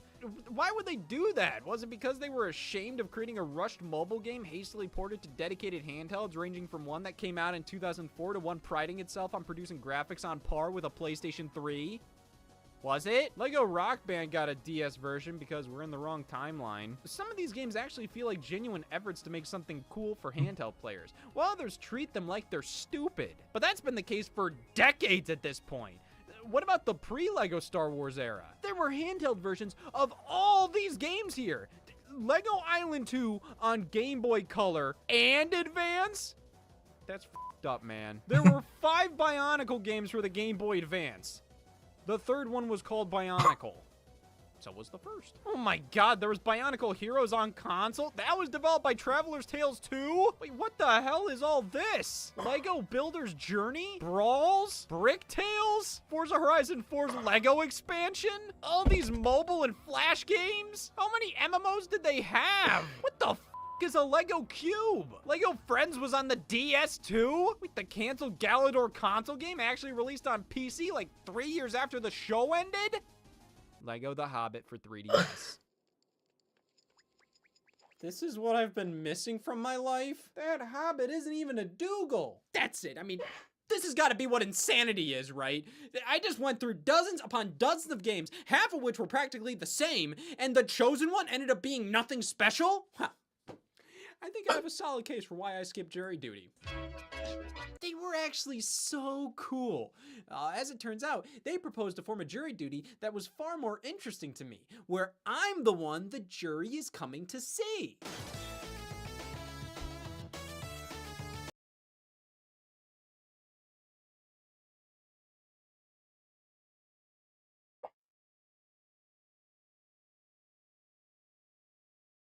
It's a good video. I'm so glad there was none of that skit crap or story stuff, as I've heard about from his other videos. So, yeah, that was alright. I'm just glad it's over. So my final thoughts, it was alright. It was a pretty good video. It was pretty funny at points. I definitely... He won, Jesus. I feel a bit bad for just writing him as the nostalgia critic of gaming, but not exactly incorrect, I'll admit.